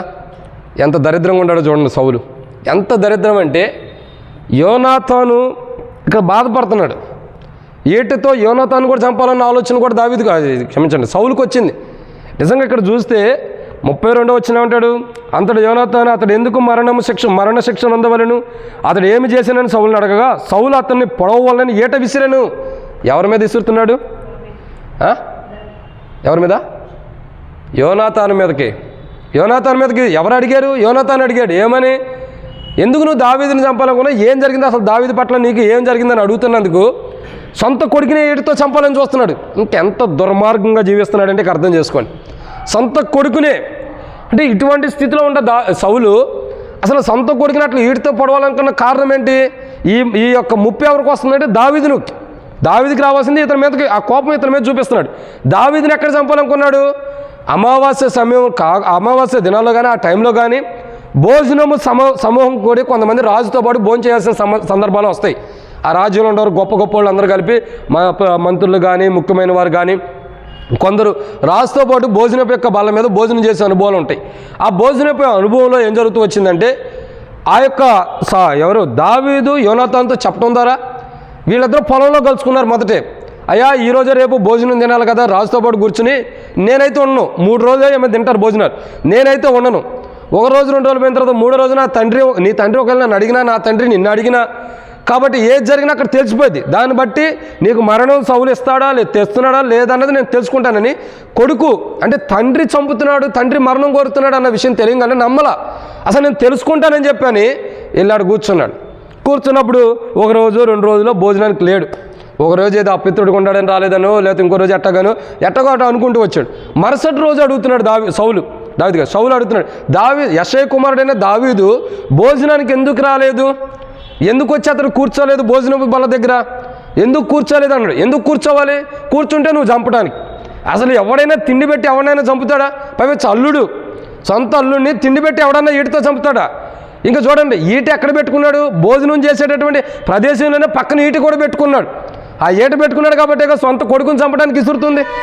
అంటే ఎంత విచిత్రమైన దారుణమైన జీవితాన్ని సౌలు జీవిస్తున్నాడు చూడండి. సొంత అల్లుడిని భోజనం వాళ్ళ దగ్గర చంపాలనుకుంటున్నాడు. కానీ దేవుని కృప బట్టి సౌలు దావీదుకి ఏ కీడు చేయబోతున్నాడు, ప్రాణహాని ఏం చేయబోతున్నాడు దేవుడు మొదటే కనిపెట్టాడు కాబట్టి ఆ భోజనం వాళ్ళ దగ్గరికి వెళ్ళకోకుండా దేవుడు ఆపేశాడు. యోనాతాను కూడా రమ్మన్న అనుభవాలు ఉన్నాయి, పోదామన్న అనుభవాలు ఉన్నాయి. కానీ వాళ్ళిద్దరి మధ్యలో ఒక బంధత్వం, ఒక మాట తీరు రావటం ద్వారా, ఒక మాట కలిసిపోవటం ద్వారా ఆ భోజన బల్ల దగ్గరికి వెళ్ళకోకుండా దావీదు ఆగిపోయాడు. దావీదు ఆగిపోయినప్పుడు, దావీదు వెళ్ళినప్పుడు సౌలు కోపం మామూలుగా లేదు, రౌద్రుడైపోతున్నాడు. యెష్షయి కుమారుడు ఎందుకు రాలేదని అడిగితే మరుసటి రోజు చెబుతున్నాడు. ఎవరు? కొడుకు. అయ్యా వాళ్ళ ఇంటికాడ ఏదో ఫంక్షనో ఏదో ఉండట్టుంది, సంథింగ్ ఏదో బలి అర్పించడానికో ఇంకో దానికో, మన భాషలో చెబుతున్నా, ఏదో ఫంక్షన్ ఒకటి ఉంది, ఆ ఫంక్షన్కి పోయాడు, లేదా బలి అర్పించడానికి వెళ్ళాడు, లేదా దేనికో దానికి వెళ్ళాడు, నన్ను సెలవడిగాడు. నన్ను అడిగాడు, సెలవడిగాడు. ఏమని? నేను పోయేస్తున్నాను, నన్ను సెలవడిగాడు కాబట్టి నేను ఓకే అన్నా. ఆ మాట చదవాలంటే మీరు 29 వచనం చదివితే, దయచేసి నన్ను పోరిము, పట్టణమందు ఆ ఇంటి వారు బలి అర్పించబోచున్నారు, నీవును రావాలని నా సహోదరుడు నాకు ఆజ్ఞాపించాను గనక నీ దృష్టికి నేను దయ పొందిన వాడినైతే నేను వెళ్ళి నా సహోదరులను దర్శించినట్లుగా నాకు సెలవేమని బతిమాలుకొని నా యొద్ద సెలవు పుచ్చుకొనెను. అందు నిమిత్తమే అతడు నా రాజు భోజనపు బల్ల యొద్దకు రాలేదని సౌలుతో చెప్పగా, సౌలేమంటాడు? సౌలు యోనాతాను మీద బహుగా కోపపడి, అగడగొట్టేవా దాని కొడుక, నీకును నీ తల్లికి అవమానం సిగ్గును కలుగునుగాక, కలుగునట్లుగా. ఇక ఆ తర్వాత సంగతి వదిలేండి, ఏమని రాయబడుతూ వచ్చింది? ఇదే కారణం. నిజంగా చూడండి, ఒక భోజనపు బల్ల దగ్గర ప్రాణహాని ఉంది దావీదుకి. ప్రాణబాధ ఎక్కడుంది? భోజనపు బల్ల యొద్ద. అసలు భోజనపు బల్ల యొద్ద ప్రాణహాని ఎవరు తీసుకురావాలి? దేవుడు తీసుకురావాలి. ఎందుకు? 1 కొరింథీయులకు రాసిన పత్రిక 11వ అధ్యాయంలో 27వ వచనం కానీ 30వ వచనం చూస్తే, ఎవడు అయోగ్యంగా బల్లలో పాల్గొన్నో, ఎవరి యొక్క భోజనంలో భుజించునో, ఎవరు అయోగ్యంగా భుజించునో వారికి ఏమొస్తుంది? మరణం వస్తుందని బైబిల్ రాయబడుతూ వచ్చింది. ఎవరు తను పరీక్షించుకొని ఆ బలలో పాల్గొనాలి. ఎవరు అయోగ్యంగా పాల్గొన్నో శిక్షావిధి కారకుడు అవుతుంటే మరణం వస్తుంది. ఇప్పుడు దావీదు చేసిన అయోగ్యమైన పని ఏంటి? దావీదు చేసిన తప్పు పని ఏంటి? దావీదుకు మరణం ఎందుకు రావాలి? దావీదు ఏం తప్పు చేశాడని మరణం రావాలి? ఎవడు అయోగ్యముగా ఉన్నాడో వాడికి మరణం రావాలి భోజన బల్ల దగ్గర. అర్థమవుతుందండి? చదవండి ఆ మాట. అపోస్తలుడైన పౌలు కొరింథీయులకు రాసిన మొదటి పత్రిక 11వ అధ్యాయం. అపోస్తలుడైన పౌలు కొరింథీయులకు రాసిన మొదటి పత్రిక 11వ అధ్యాయం. అపోస్తలుడైన పౌలు కొరింథీయులకు రాసిన మొదటి పత్రిక 11వ అధ్యాయం. అసలు ఎవరికి మరణం రావాలి అని అంటే 11వ అధ్యాయము చదవండి అక్క, 28వ వచనం. కాబట్టి చదవండి 27 నుంచి. కాబట్టి ఎవడు అయోగ్యముగా ప్రభు యొక్క రొట్టెను తినునో లేక ఆయన పాత్రను తాగునో వాడు ప్రభు యొక్క శరీరము గుర్చి రక్తమును గుర్చి అపరాధియగును. కాబట్టి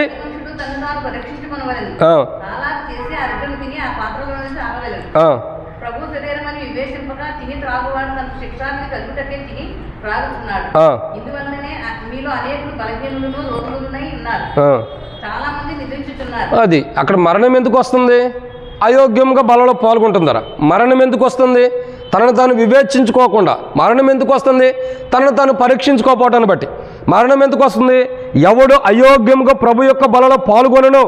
ఇంక 27 వచనం ఏం రాయబడుతూ వచ్చింది? కాబట్టి ఎవడు అయోగ్యంగా ప్రభు యొక్క రొట్టెను తినునో లేక ఆయన పాత్రలను త్రాగునో వాడు ప్రభు యొక్క శరీరమును గురించి రక్తమును గురించి అపరాధి అగును. అంటే ఒక అపరాధం చేసిన వాడికి మరణ శిక్ష వస్తుంది, ఒక అయోగ్యంగా పాల్గొన్న వాడికి మరణ శిక్ష వస్తుంది, ఒక వివేచించుకోకుండా ప్రభు యొక్క దేహాన్ని తినిన వాడికి మరణ శిక్ష వస్తుంది.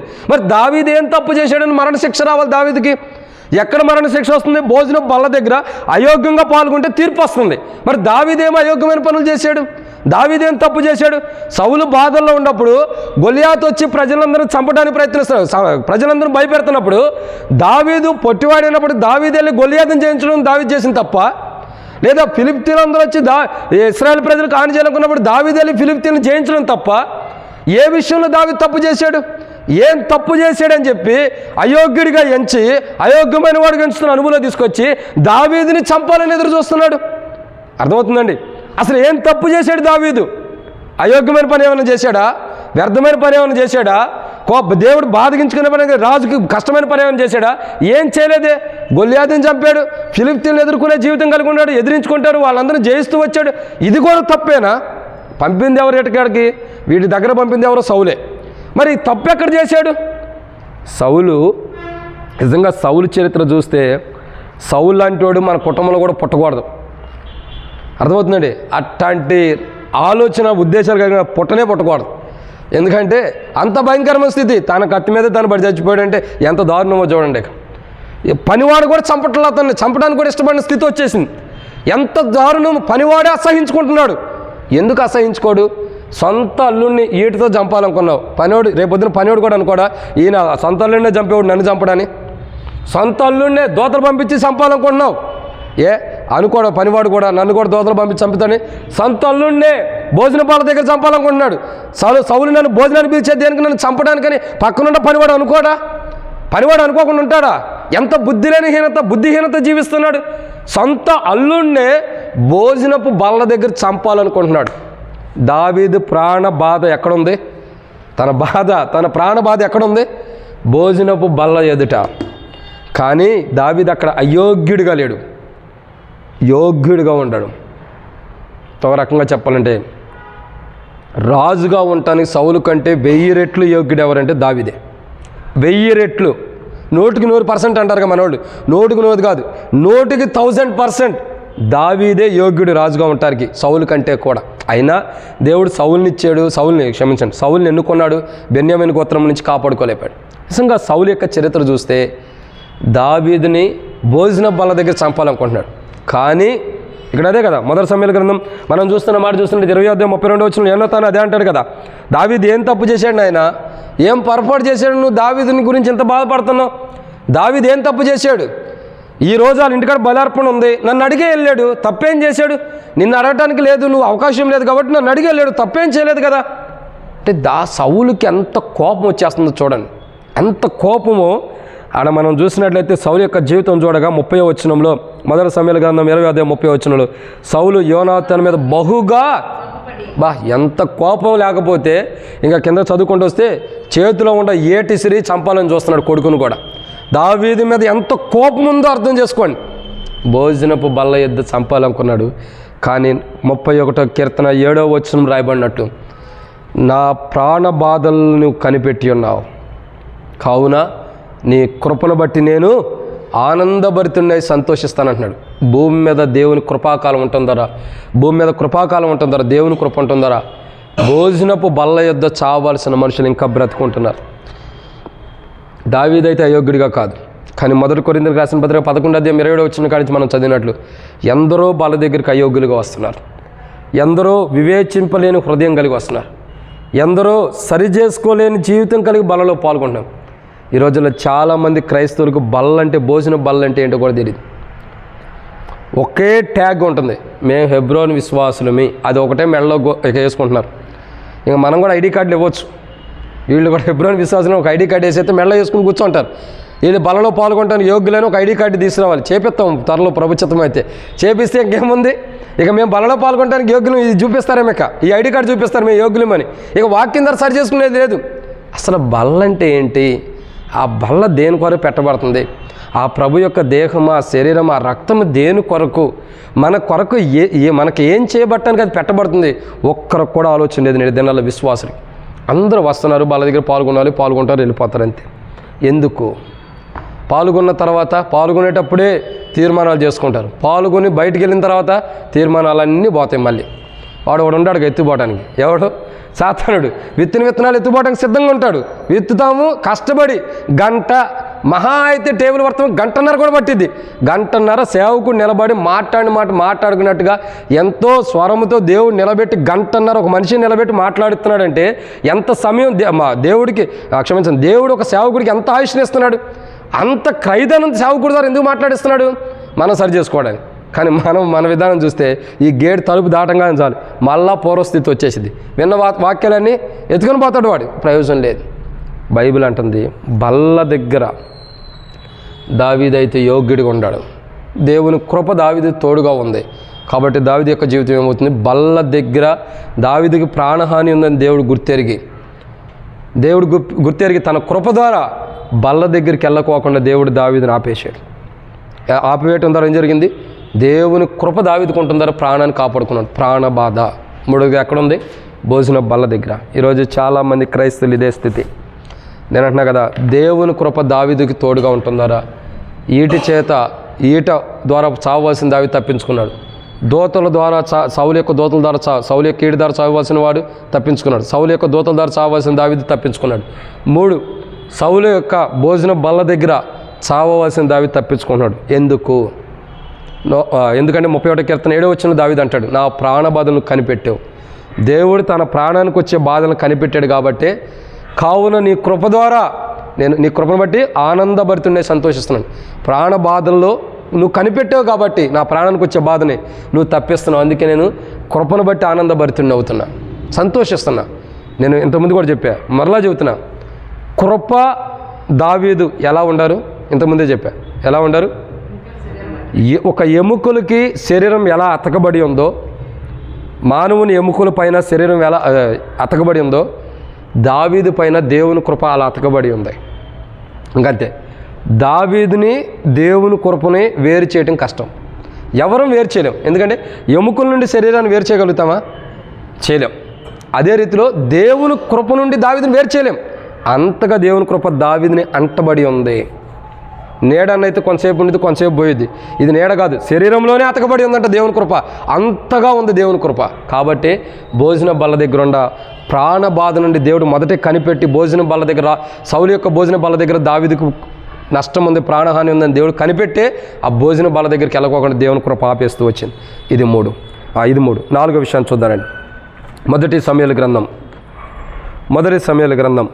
మనం చూస్తున్న 4వ మాట. మొదటి సమూయేలు గ్రంథము 23వ అధ్యాయం 13వ వచనం.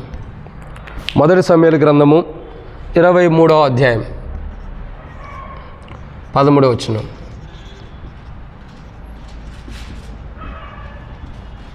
మొదటి సమూయేలు గ్రంథము 23వ అధ్యాయము 13వ వచనం. అంతటా దావీదును దాదాపు 600 మంది అయిన అతని జనులను లేచి కేయిలాలో తరలి ఎక్కడికి పోగలరో అక్కడకు వెళ్ళి దావీదు కేయిలాలో నుండి తప్పించుకున్న సంగతి సౌలు విని వెళ్ళక మానింది. అయితే చెప్పండి అక్క. అయితే దావీదు చదవండి. అరణ్యములోని కొండ స్థలముల నందును ఈపు అను అరణ్యమున ఒక పర్వతమందును నివాసము చేయుచుండెను. సౌలు అనుదినము వెతికినను దేవుడు సౌలు చేతికి అతన్ని అప్పగించలేదు. తన ప్రాణము చాలక్క చదవండి. చాలక్క, తర్వాత చదువుదాం. ఇక్కడ మరొక మాట చూసినట్టయితే సౌలు యొక్క జీవితంలో 23వ సమూయేలు గ్రంథం 23వ అధ్యాయం 13వ వచనంలో సౌలుకు దేవుని కృప తోడుగా క్షమించండి దావీదుకు దేవుని కృప తోడుగా ఉంటుందరా ఏం జరుగుతుంది? సౌలు దగ్గర నుంచి దేవుడు కాపాడుతున్నాడు సౌలుని. ఎవరిని? సౌలుని కాదు, దావీదుని. ఇక్కడ అర్థం చేసుకోవాల్సిన ఒక విషయం ఏంటంటే, కేయిలాలో ఉన్న ప్రజలు ఏం చేస్తున్నారు? సౌలు పక్షాన ఉండారు. ఎవరి పక్షాన ఉండారు? సౌలు పక్షాన. సౌలు పక్షాన ఉన్నప్పుడు ప్రాణహాని ఎవరి ద్వారా వస్తుంది? ఎవరి ద్వారా వస్తుంది? సౌలు పక్షాన ఎవరుండారు? ప్రజలు ఉండారు. ఇప్పుడు దావీదుకి ఎవరి ద్వారా ప్రాణహాని వస్తుంది? క్షమించండి, దావీదుకి ఎవరి ద్వారా? భార్య వెళ్ళిపోయిందా? చరిత్ర ఎప్పుడు ఫస్ట్లోనే కట్ అయిపోయిందాం. ఎవరి ద్వారా వస్తుంది? కేయిలాలో ఉన్న ప్రజల ద్వారా. సౌలు వైపున ఎవరుండారు? కేయిలాలో ఉన్న ప్రజలు. దావీదు ఏమంటాడు 12వ వచనంలో? 11వ వచనం కాడి నుంచి చదివినట్లయితే కొద్దిగా మనకు అర్థమైంది. 12వ వచనంలో కేయిలా జనులు నా జనులను సౌలు చేతికి అప్పగించుదురా అని దావీదు మరలా మనవి చేయగా యెహోవా వారు నిన్ను అప్పగించుదురని సెలవిచ్చును. అంటే ఇప్పుడు చెప్పండి, ప్రాణహాని ఎవరి ద్వారా వస్తుంది? కేయిలాలో ఉన్నటువంటి ప్రజల ద్వారా. ఈ ప్రజలు ఎవరు సంబంధించిన వాళ్ళు? మళ్ళా మొదటికి వెళ్ళాలి. ఎవరు? సౌలుకే, అయ్యగారికి సంబంధించిన వాళ్ళు ఈ సంతానం అంతా కూడా. ఇప్పుడు వీళ్ళే దావీదు అడుగుతున్నాడు, అయ్యా నేను ఇలా చేయబోతున్నా, కొన్ని పరిస్థితులు ఉన్నాయి. దీని గురించి మన వాక్యం కూడా అంతకుముందు కూడా మనం కొన్ని విషయాలు ధ్యానిస్తూ వచ్చాం సంఘ ప్రార్థనలో కూడా. మరి ఇట్లా పరిస్థితులు ఉండే భోజనం పెట్టడానికో ఇంకో దానికో నేను వెళ్ళాలి, వాళ్ళు కష్టం మీద ఉండారు, పిలుపుతీరు వస్తున్నారు, లేకపోతే ఏదో జరుగుతుంది, నేను వెళ్ళి వాళ్ళని కేయిలాలో ఉండే ప్రజలను కాపాడొచ్చా? అయ్యా దావీదు, నువ్వు అడుగుతుంది మంచిదే, కానీ నువ్వు ఎవరినైతే కాపాడాలనుకున్నావో వాళ్ళే నిన్ను అప్పగించబోతున్నారు. నువ్వు ఎవరినైతే కాపాడబోతున్నావో వాళ్ళే నిన్ను అప్పగించాలని చూస్తున్నారు. కెయీలాలో ఉన్న ప్రజలు నిన్ను, నీ ప్రజల్ని సౌలుకి ఖచ్చితంగా అప్పగిస్తారు దావీదు అని చెప్పి, దావీదు అని చెప్పి దేవుడు చెబుతూ వస్తున్నాడు. ఇప్పుడు ప్రాణహాని, ప్రాణబాధ ఎవరి ద్వారా ఉంది? కెయీలాలో ఉన్న ప్రజలు. ఎందుకు? సౌలుకు సంబంధించిన వారు. ఈ కెయీలాలో ఉన్న ప్రజలకి బాధ ఉంటే దావీదు వారి బాధను తీర్చాలనుకుంటున్నాడు. ఏం చేయాలనుకుంటున్నాడు? వారి బాధను తీర్చాలనుకుంటున్నాడు. వారు ధాన్యం సంపాదించుకుని సమృద్ధిగా పంట పండించుకుంటే ఆ ధాన్యాన్ని వచ్చేసి ఫిలిష్తీయులు ఎత్తుపోవాలని చూస్తున్నారు. ఎత్తుపోవాలని చూసినప్పుడు దావీదుకి వర్తమానం తెలియక ఏమన్నాడు? దావీదుకి వర్తమానం తెలియక దావీదు ఏం చేస్తున్నాడు? సరే, ఫిలిష్తీయులు వచ్చి కెయీలాలో ఉన్న ప్రజల యొక్క భోజనాన్ని తినడానికి అవసరమైన ధాన్యాన్ని ఎత్తుపోతున్నారు, నేను వెళ్ళి కాపాడదాం. ఇక్కడ దావీదు కెయీలాలో ఉన్న ప్రజలకు ఏమైనా ప్రాణహాని చేస్తున్నాడా? పోనీ వాళ్ళకి ఏమైనా నష్టం చేస్తున్నాడా? లేదు. వాళ్ళకి ఆహారం వచ్చి ఫిలిష్తీయులు ఎత్తుకెళ్తున్నప్పుడు వాళ్ళ ఆహారం ఎత్తుకెళ్ళకోకుండా ఉండటానికి దావీదు ప్రయత్నం చేస్తున్నాడు. మరి అది తప్పెట్లయిద్ది?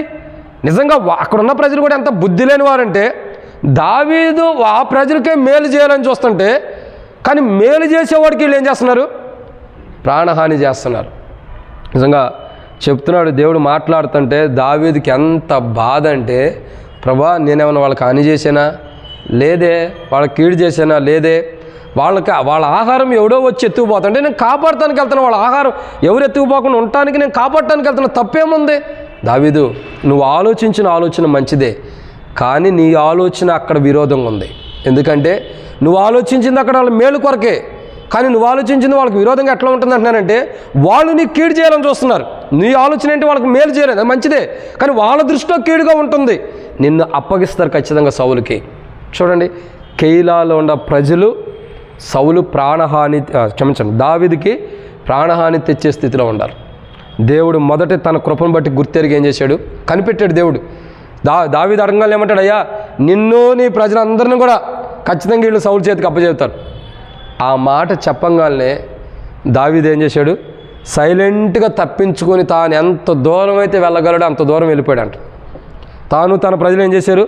13 అంతటా దావీదు దాదాపు 600 మంది అయిన అతని జనులను లేచి కెయీలాలో నుండి తరలి ఎక్కడికి పోగలరో అక్కడికి వెళ్ళేరి. దావీదు కెయీలా నుండి తప్పించుకున్న సంగతి సౌలు విని వెళ్ళక మానేను. ఇప్పుడు సౌలు వస్తే ఏముంది? దావీదుకి ప్రాణహాని, ప్రాణబాధే. ప్రాణాన్ని కాపాడుకోవాలి, ప్రాణాన్ని తీసేస్తాడు సౌలు. కానీ దేవుడు మొదటే కెయీలాలో ఉన్న ప్రజల యొక్క మనస్తత్వాన్ని గుర్తెరిగి దావీదుని పంపించడం ద్వారా దావీదు యొక్క ప్రాణము కెయీలాలో ఉన్న ప్రజల ద్వారా ఆ ప్రాణం తీయాలని చూస్తున్నప్పుడు వాళ్ళు సౌలు ద్వారా ఎట్టగొట్ట ప్రాణం తీయాలని చూసిన దేవుని కృప దావీదు తోడుగా ఉండటం ద్వారా దావీదు యొక్క జీవితంలో కెయీలాలో ఉన్న ప్రజల దగ్గర నుంచి దావీదు తనతో పాటు ఉన్నటువంటి దాదాపు ఎంతమంది 600 మంది అయినటువంటి ప్రజలందరూ కూడా కలిసిపోయి ఎంత దూరం పారిపోగలుగుతారో అంత దూరం పారిపోయారు. నిజంగా దావీదు అట పారిపోవడం కారణం ఏంటి? దేవుని కృపే. దేవుని కృప ఉండటం ద్వారా దావీదుకు వస్తున్న ప్రాణబాధలు ఏందో దేవుడు మొదట కనిపెట్టి, దావీదు నీకు ఇది వస్తుంది, నువ్వు పారిపోమనగానే పారిపోయాడు. నిజంగా ఆ రోజు ప్రాణబాధ దావీదు. ఒక వ్యక్తికి మేలు చేయాలనుకుంటే నేను ఎవరికి మేలు చేయాలనుకున్నా వాడే వచ్చిన ప్రాణం తెస్తున్నానంటే దావీదుకి ఎంత బాధ. సో ఆ ప్రాణ బాధలో నుండి కూడా దావీదు వెళ్ళిపోతున్న అనుభవం చూస్తున్నాం. ఇది 4. 5వ విషయాన్ని చూద్దారండి. దేవుని కృప ఉంటుందరా కెయీలాలో ఉన్న ప్రజల దగ్గర నుంచి దేవుడు దావీదుని కాపాడుతూ వచ్చాడు. కాబట్టి దావీదుకి దేవుని కృపను బట్టి ఆనందభరితుడై సంతోషిస్తున్నాడు. ఇక 5వదిగా చూస్తున్నాం రండి. దేవుని యొక్క వాక్యం చూస్తున్నట్టు 1 సమూయేలు గ్రంథం 23వ అధ్యాయం 14 వచ్చిన. అరణ్యంలోని కొండ స్థలముల యందును ఈపు అను అరణ్యమున ఒక పర్వతమందును నివాసము చేయుచుండెను. సౌలు అనుదినము అతని వెదికినను దేవుడు సౌలు చేతికి అతన్ని అప్పగించలేదు. తన ప్రాణం తీయుటకై సౌలు బయలుదేరనని తెలుసుకొని దావీదు ఈపు అరణ్యంలో ఒక వనమున దిగెను. అప్పుడు సౌలు కుమారుడైన యోనాతాను లేచి వనములో ఉన్న దావీదు వద్దకు వచ్చి, నా తండ్రి అయిన సౌలు నిన్ను పట్టుకొని జారడు, నువ్వు భయపడవద్దు, నీవు ఇశ్రాయేలీయులకు రాజు అవుదు, సహకారినవుదు. బా, నిజంగా యోనాతాను ఎంత గొప్పడో చూడండి. ఒక రాజు కుమారుడు ఏమంటున్నాడు దావీదు దగ్గరకు వచ్చి, నువ్వే రాజు అవుతావు, నేను రాజకుమారునే, కానీ నేను నీకు ఎలా ఉంటాను? సహకారిగా ఉంటాను అంటున్నాడు. బా, ఒక రాజు కుమారుడు దిగొచ్చేసాడు. ఏమంటున్నాడు, నేను నా తండ్రి తర్వాత నేను రాజు ఉంటాను దావీదు, నువ్వేమో నాకు పనివాడుకోమని అంటలా, నువ్వే రాజుగా ఉండు, నేనే నీకు సహాయకుడిగా ఉంటా. అందుని బట్టి ఇద్దరు ప్రాణం ఒకళ్ళకొకళ్ళు పెనేయబడింది. ఎట్లాంటి ప్రాణం అంటే స్త్రీలు చూపించే ప్రేమ కంటే అధికమైన ప్రేమ. సొంత బావే రాజుగా ఉండాలనుకుంటున్నాడు. ఈ రోజుల్లో ఎవరైనా సొంత బావ మంచివాడు గొప్పగా ఎదగాలని ఎవడైనా కోరుకునేవాడు ఉంటాడా? 100కి 1 ఒకళ్ళిద్దరు ఉంటారేమో. కానీ చాలామంది ఒక బావ అంటే సొంత అక్కను చేసుకున్నటువంటి బావ, మన అక్కను ఒక అతనికి ఇచ్చాం, అతను మంచోడైతే ఎవరన్నా సంతోషించేవాళ్ళు ఈ లోకంలో ఉంటారా? అరే బావ అట్ట ఎదుగుతుంటే మనం ఎట్లా ఉండమని ఎంత కుళ్ళుతో ఉండేవాళ్ళు ఉంటారు. ఇంకా అతన్ని రాంగ్ వేలు ఎన్ని నడిపించరు. బావ నష్టపోవాలని ఆ బావకు లేనిపోయిన తలంపులు ఇచ్చి ఎన్ని నష్టపరిచేవాళ్ళు లేరు. సొంత బావే గొప్పడవుతున్నాడు. ఇంకా ఆయన యొక్క అక్కకు కూడా అంత ప్రేమ లేదు, సహోదరికి కూడా, ఆయన యొక్క సహోదరికి కూడా అంత ప్రేమ లేదు. కానీ ఇక్కడ చూసినట్లయితే యోనాతాను, నా అక్క ఒక సరైన మార్గం లేదేమో, కానీ నువ్వైతే నాకు సహోదరుడి కంటే ఎక్కువ ప్రేమ. మన ఇద్దరి మధ్యలో ఏముందంటే బావబామర్దుల ఆలోచన లేదు, ప్రేమే మన ఇద్దరిలో ఉంది. అసలు మన ఇద్దరం బావబామర్దులు కాదు, సహోదరులు. ఒకానొక సమయంలో మన యోనాతాను చనిపోతే దావీదు ఏడుస్తాడు, నా సహోదరుడా యోనాతానా అని ఏడుస్తాడు. దావీదు ఎలా చూశాడు యోనాతాన్ని? బామర్దులా చూడలా, సహోదరుడిలా చూశాడు. యోనాతాను దావీదుని ఎలా చూశాడు? ప్రాణ స్నేహితుడిగా చూశాడు. వాళ్ళిద్దరి మధ్య ఉన్న ప్రేమ మానవుడు వర్ణించలేనటువంటి ప్రేమ. అటువంటి ప్రేమ కలిగిన వారు. అయితే ఇక్కడ ఏమి రాయబడుతూ వచ్చిందంటే జీపు అరణ్యములో దావీదు యొక్క మరణం కొరకు సౌలు వెతుకుతున్నాడు. ఏం చేస్తున్నాడు? సౌలు వెతుకుతున్నాడు.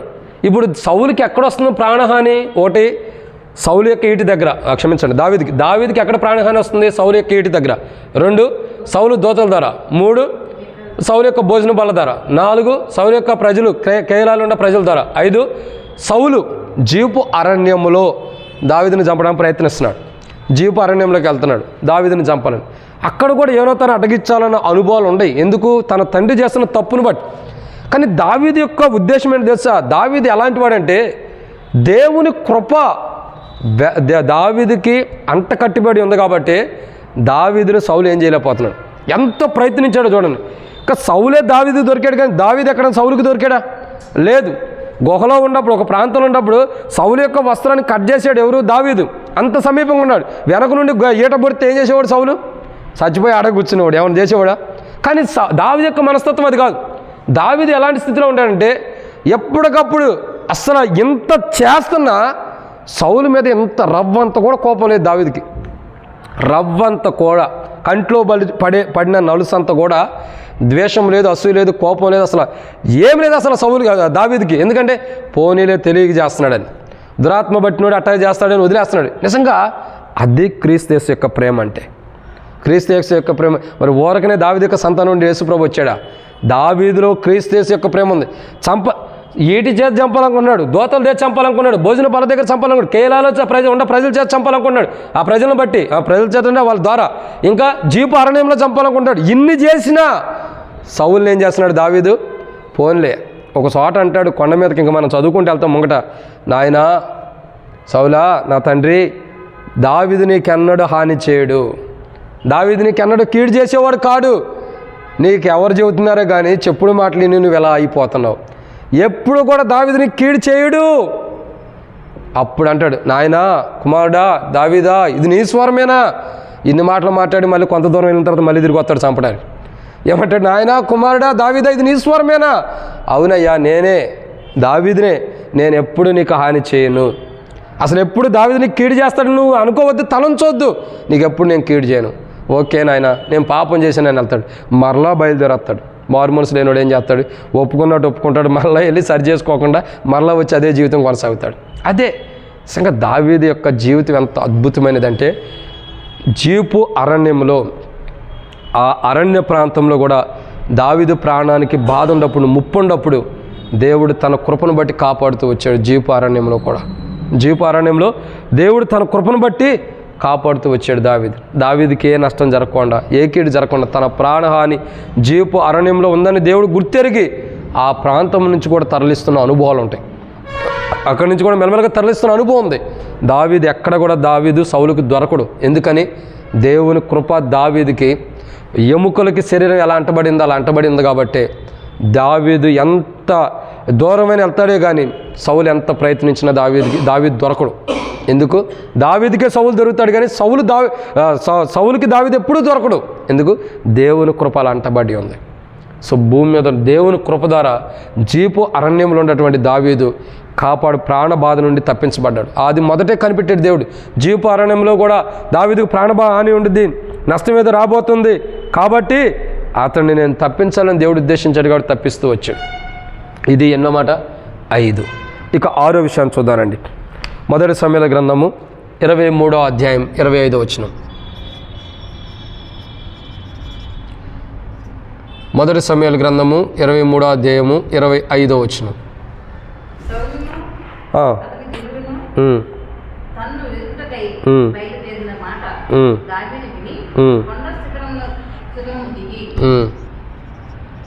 చదవండి అక్క. మాయోను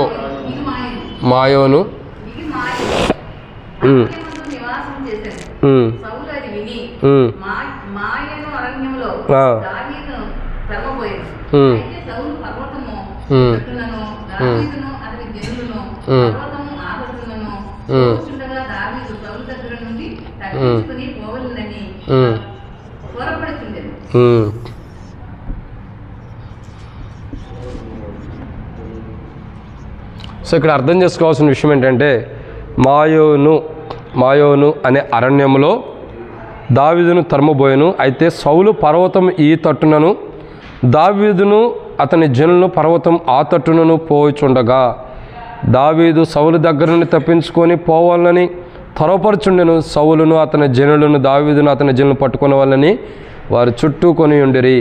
ఇట్లుండగా దోతాయొకడు సౌలు నద్దకు వచ్చి, నువ్వు త్వరగా రమ్ము, ఫిలిష్తీయులు దండెత్తి వచ్చి దేశంలో చొరబడి ఉన్నారని చెప్పగా సౌలు దావీదును తరుముట మాని వెనుకకు తిరిగి ఫిలిష్తీయులను ఎదుర్కొని పోయాను. కాబట్టి సెలహన్మెలెకోతు అను ఆ స్థలమునకు పేరు పెట్టబడెను. ఇప్పుడు చూడండి ఏం జరుగుతుంది. దావీదునే చంపాలని ప్రయత్నం చేశాడు. ఎక్కడ?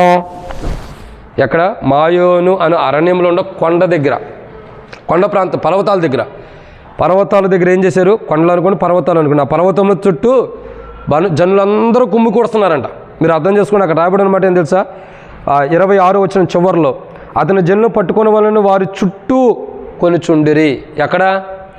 పర్వతం చుట్టూ. ఎందుకు? దావీదు చుట్టూ, దావీదు జనుల చుట్టూ కూడా సిద్ధంగా సౌలు యొక్క ప్రజలందరూ కూడా చుట్టుకొని ఉన్నారు. ఎందుకు? దావీదుని చంపాలి, దావీదుతో పాటు వాళ్ళు చంపాలని. ఇప్పుడు దావీదుకు ప్రాణబాధ ఎక్కడుంది? దావీదుకి తను బాధపడుతున్నాడు, తన ప్రాణహాని ఎక్కడుంది? అది చూడండి, మాయోను అను అరణ్యంలో పర్వతముల దగ్గర ఉందండి, కొండల దగ్గర. ఆ కొండల దగ్గరే దావీదు ఏమవ్వాల? ప్రాణహాని ఉంది. ఎందుకంటే సౌలు యొక్క సమూహం అంతా కూడా దావీదు చుట్టుకొని పోతున్నారు. ఒక రకంగా చెప్పాలంటే దావీదు జనులను మధ్యలో పెట్టి చుట్టూ ప్రజలు అల్లుకోబోతున్నారు. అటువంటి సందర్భంలో చుట్టూ ప్రజలు రౌండ్గా అల్లుకొని ఉంటే దావీదు ప్రజలు తప్పుకుంటారా?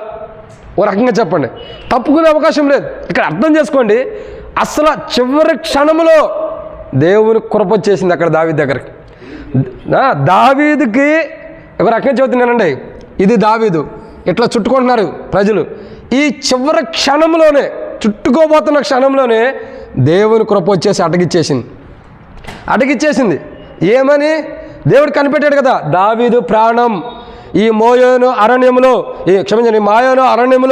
ఈ పర్వతం మీద దావీదు ప్రాణం పోబోతుందని ఆకాశమందున్న దేవుడు చూచి దిగివచ్చి ఒక వర్తమానం దూత ద్వారా పంపాడు. వాడు ఎక్కడి నుంచి వచ్చాడో తెలియదు. ఆ దూత వచ్చాడు, టక్కనే అక్కడ గొర్రెపిల్ల దగ్గర చిక్కింది. మీకు తెలుసా?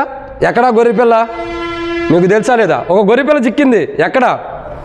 అబ్రహాము దగ్గర చిక్కింది ఒక గొర్రెపిల్ల. అక్కడ గొర్రెపిల్ల ఎక్కడ ఉంది? అబ్రహాం మొదటే చూడొచ్చుగా, గొర్రెపిల్ల ఉంటే కనబడిందా? లేదు. అప్పటికప్పుడు దిగొచ్చి కొమ్మల్లో చిక్కబడింది ఆ గొర్రెపిల్ల.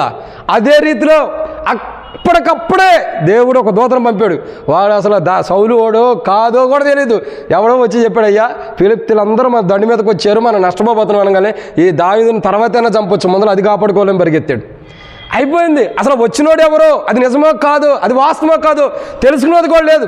ఫిలిష్తీయులు వచ్చారు అనగానే చాలు ఈ దావీదుని విడిచిపెట్టేసాడు, వెళ్ళిపోయాడు. అది దేవుని కృప అంటే. నిజంగా ఒక్క క్షణంలోనే, కనురెప్పపాటులోనే దావీదు ప్రాణం కాపాడబడుతూ వచ్చింది. ఇక దావీదు అనుకోవచ్చు, నీ కొందనాలయ్యా, నువ్వే నన్ను కాపాడావు, నువ్వే నా ప్రాణాన్ని కాపాడుతూ వచ్చావు, అయిపోయాను అనుకున్న ఈరోజు ప్రాణహాని వచ్చేసింది అనుకున్నా. ఎన్నో సమయాల్లో మన బలహీనతలు, మన అనారోగ్యాలు కూడా మనకు అట్లాగే ప్రాణహాని చేసేవి ఉంటాయి. ఒక్కొక్కసారి గ్యాస్ స్టవ్ను బట్టి, ఒక్కోసారి షుగర్ను బట్టి, ఒక్కోసారి హార్ట్ స్ట్రోక్ని బట్టి, ఒక్కోసారి బీపీని బట్టి, ఒక్కోసారి ఒక్కొక్క బలహీనతను బట్టి మన ప్రాణం కూడా మనం అయిపోయింది అనుకుంటాం. కానీ చివరి క్షణంలో ఆయన ఉండి కనురెప్ప పాటులోనే దావీదు ప్రాణాన్ని కాపాడినట్టు మనల్ని కూడా కాపాడతాడు. ఒక్క కనురెప్ప పాటులో మీరు అర్థం చేసుకోండి. 26 వచనం చదివితే ఆశ్చర్యం ఏంటి తెలుసా? అతన్ని జనులను పట్టుకొని వారి చుట్టూ కొనుచుండరి. చివరిలో దావీదు ప్రాణం పోబోతున్న సందర్భంలో దేవుని కృప భూమి మీదకి దిగి వచ్చింది. వచ్చి ఒక మాట చెబుతుంది. ఏమని? సౌలు ఇట్లుండగా దూతకుడు సౌలు వద్దకు వచ్చి, నీ త్వరపడి రమ్ము, ఫిలిష్తీయులు దండెత్తి వచ్చి దేశంలో. దేవుడు ఎలా వదిలిపెడతాడు చెప్పండి? దేవుడు ఏదో ఒక మీదకి పెట్టకుండా ఉంటాడా? వచ్చాడు. సౌలు దావీదుని చంపాలనుకుంటున్నాడు కదా, నేను ఇప్పుడు ఒకటి చేస్తా, ఫిలిష్తీయుల్ని ఇశ్రాయేల్ మీదకి రప్పిస్తా. ఇశ్రాయేల్ మీదకి ఫిలిష్తీయులు వస్తుంటే సౌలు ఏం చేయాలా? ప్రజలను కాపాడుకోవడానికి పోవాలి, చంపేదానికంటే కూడా. ఇప్పుడు ఈ ఫిలిష్తీయులు ఎవరిని పెట్టించారు? ఫిలిష్తీయులు ఎవరి ద్వారా వచ్చారు? ఎవరి ద్వారా? దేవుడే పంపించినాడు అనుకోవచ్చు. ఫిలిష్తీయులు ఎక్కడికి వచ్చారు? ఇశ్రాయేల్ మీదకి దండెత్తి వస్తున్నారు. ఎక్కడి నుంచి వచ్చారు? ఫిలిష్తీయులు వాళ్ళ ప్రాంతం నుండి వచ్చారు. ఎలా వచ్చారు? దేవుడు పంపబట్టే. దేవుడు ఫిలిష్తీయులను ఎందుకు రేపాడు? ఎక్కడ? దావీదుని కాపాడటానికి. ఇప్పుడు చూడండి, ఒక శత్రువును కూడా ఎందుకు రేపాడు? దావీదుని కాపాడటానికి. ఫిలిష్తీయులు వచ్చారని తెలవంగానే, లేదా నీ ఇంట్లో ఎవడో చచ్చిపోయాడు అని కుటుంబీకులు వాడు చచ్చిపోయాడంటే సౌలు వెళ్తాడా? వాడు చచ్చాడు తర్వాత చూద్దాం, ముందు నేను చంపిన తర్వాత వాడి దగ్గరికి వెళ్దాం అంటాడు. కానీ అది కాదు. ఫిలిష్తీయులు వచ్చారనగానే అబ్బో వెళ్ళిపోవాలి అర్జెంటుగా. వచ్చిన దూత చెబుతున్నాడు, నువ్వు త్వరపడి రావాలి, నువ్వు ఇంకా దావీదుని చూసుకుంటా కూర్చుంటే అక్కడ కుదరదు. దావీదుని చూస్తా కూర్చుంటే అక్కడ మన పని అయిపోయిద్ది. మొదలు మనం దావీదు సంగతి తర్వాత చూద్దామయ్యా, నువ్వు మొదట లేచి పరిగెత్తు. ఇక అందరికీ చెబుతున్నాడు, రండి అందరు రండి, దావీదు సంగతి తర్వాత చూద్దాం, వెళ్ళిపోదాం అనగానే వచ్చిన వాళ్ళు అనుకుంటారు వీడికి నిజంగా పిచ్చి పెట్టినట్టుంది. దావీదుని చంపాలని తీసుకొచ్చాడు, దావీదు దొరికిన టైంలోనేమో వెళ్ళిపోతాను రమ్మంటున్నాడు. వీడు ఎంత పిచ్చి బట్టి ఉందని అందరూ అనుకోరా? అనుకోవచ్చు. చుట్టుపక్కల వచ్చిన వాళ్ళు అందరూ బయటికి చెప్పలేకపోయినా ఎంతమంది అని అనుకోరు. ఇప్పుడు మేము వాక్యం చెబుతాం, అందరూ మంచోడు అంటారా? లోపల ఎన్ని తిట్టుకునే వాళ్ళు ఉండరు? తిట్టుకోరా? ఎన్నెన్నో ఉంటామంటే అని బయటికి చెప్పలేరు కదా, చెబితే అన్న బాధపడతాడని. ఎంతమంది అని లేరు, ఒక్కడు కూడా మాట్లాడతా. పద, నీ కర్మ, నీ చావు ఇంతే, నీ జీవితం ఇంతే, నీ బ్రతికి ఇంతేనని సౌలుతో పాటు నడుచుకుంటూ వెళ్తున్నారు. ఆ దావీదు అక్కడ ఉన్నాడంటే పరిగెడదామంటావు, ఎక్కడ ఉన్నామంటే వెళ్దామంటావు, ఎక్కడో ఉంటాడంటే ఎవరు చెప్పిన మాట పడతావు, వాడు చెప్పినట్టు పరిగెడుతున్నావు. వెళ్ళాం. కానీ చివరికి ఏం జరిగింది? దావీదు ఉండాల్సిన ప్రదేశంలో ఉన్నాడు, కానీ మనకు దొరికే టైంలో పోయింది. ఇప్పుడు మనం చేయాల్సింది ఏంటంటే, మొదట ఇశ్రాయేలు ప్రజలను కాపాడుకుందాం. పదండి వెళ్దాం. అప్పుడు మాయోను అరణ్యంలో ఆ పర్వతం మీద ప్రాణహానితో ఉన్న దావీదు, ప్రాణబాధతో ఉన్న దావీదుని దేవుని కృపొచ్చి ఆనందభరితుడిగా చేసేసింది. ఒక్క మాటే ఫిలిష్తీయులు వచ్చారు అనగానే సౌలు తిరిగి వెళ్ళటంతోనే ఇక దావీదు ఆనందభరితుడైపోతున్నాడు, సంతోషిస్తున్నాడు. ప్రభా, నువ్వెంత గొప్పవాడు అయ్యా, నా మామ చేతిలో నేనే కదా, నాతో పాటు ఉండేవారందరూ 600 మంది ఉండే 400 మంది చావబోతున్నావు, చివరి క్షణంలో నువ్వు వచ్చి మమ్మల్ని నన్ను నాతో పాటు ఉన్న ప్రజలను కాపాడావు. నేను అనుకుంటా, ఏ పర్వతం నుండి అయితే సౌలు వెళ్ళిపోయాడో ఆ పర్వతం మీద దావీదు ఎంతగా దేవుని ఆరాధించుంటాడో, ఎంతగా దేవుని స్తుతించి ఉంటాడో, ఎంతగా దేవుని ఘనపరుచుంటాడు. 23వ కీర్తన అంటాడు, పచ్చిక గల చోట్ల ఆయనను పరుండి చేస్తున్నాడు. పచ్చిక గల చోట్ల పరుండి చేస్తున్నాడు, శాంతికరమైన జలము యొద్ద నన్ను నడిపించుచున్నాడు. నేను ఏ అపాయము భయపడను, నీ దుడ్డి కర్ర నీ దండం నన్ను ఆదరించును. ఆయన దుడ్డి కర్ర వచ్చేట నిలబడిపోయింది సౌలు దగ్గర. దాటలేకపోయాడు సౌలు, వెనక నుండి వెనక వెళ్ళిపోతూ వచ్చాడు. నిజంగా ఈ అన్ని మాటలు కాదు, కానీ ఆ సిచ్యువేషన్ అర్థమైతే మానవుడికి ఎంత సంతోషమో. మనం రోడ్డు మీద వెళ్తున్నాం, ఒక ప్రాణహాని ఉంది, ఓ లారీ వస్తుంది, లారీ మనల్ని గుద్దబోయిన లారీ ఎమ్మట పక్కకి వెళ్ళిపోయింది అనుకో, మనకి ఎంత సంతోషం అనిపించింది. అబ్బా ఏసయ్యా నీ కొందనాలయ్యా, బైబిల్ స్టడీ నుంచి ఇంటికి వెళ్ళే లోపల కాపాడే ప్రభా, లేకపోతే ఈరోజు వెళ్ళిపోవచ్చిన వాడిని నన్ను కాపాడే ప్రభా, ఎంత ఆరాధిస్తాం తెలుసా. ఆ అనుభవం వస్తే తెలిసింది. అంటే రావాలని నేను కోరుకోవట్లేదు, క్షమించండి. ఇంటికి వెళ్తే ఆనందం ఎంతో. సరే అది కాదనుకోండి, ఇంకొక అనారోగ్యం అనుకోండి, ఇంకొక బలహీనత అనుకోండి, దాని నుండి దేవుడు తప్పిస్తే ఎంత ఆరాధన చేస్తాం, ఎంత దేవుని స్తుతిస్తాం. చివరిలో ఒక మాట అంటే, మనం స్తుతించలేక ఆరాధించలేక ఇక ఎంత స్తుతించినా రుణస్తునే ప్రభు అంటాం. అంటే ఇక మన వల్ల కాలేదని అర్థం, ఇక మన వల్ల అవ్వలేదని అర్థం. అంతగా దేవుని స్తుతిస్తాం. ఎందుకు? కాపాడాడు కాబట్టి దేవుడు. నిజంగా దావీదు మనకే ఎట్లా ఉంటే చివరి క్షణంలో ఉన్న దావీదుకి ఇంకెంత దేవుని కనపరిచి ఉంటాడు. వీటన్నిటికి కారణం ఏంటంటే భూమి మీద దేవుని కృప ఉంది. మనం కూడా సమీపంలో ఉన్న మరణపు పాశంలో మనం చుట్టుకొని ఉన్నప్పుడు దేవుడు తన కృప ద్వారానే మనం రక్షిస్తున్నాడు. భూమి మీద ఉన్న కృప ద్వారా కాపాడుతున్నాడు. అందుని బట్టి మనం ఆనందభరితం అవుతున్నాం. ఇది 6వ మాట. 7వ విషయాన్ని చూద్దామండి. మొదటి సమూయేలు గ్రంథం 27వ అధ్యాయం 1వ వచనం. మొదటి సమూయేలు గ్రంథం 27వ అధ్యాయం 1వ వచనం. మొదటి సమూయేలు గ్రంథము 27వ అధ్యాయం 1 చదవండి అక్క. తరువాత దావీదు, నేను ఇక్కడ నిలుచుట మంచిది కాదు.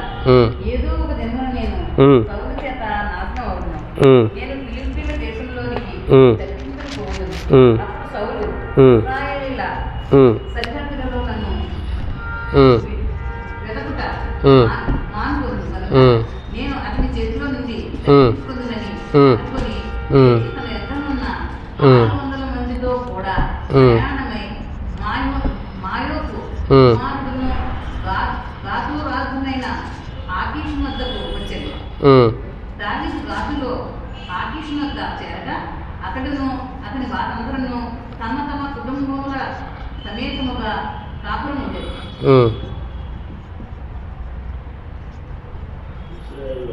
చాలు.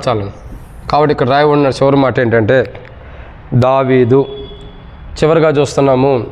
ఏదో ఒక దినమున రావాల్సిన దావీదు ప్రాణహాని, తన ప్రాణ బాధని దేవుడు ఏం చేశాడు?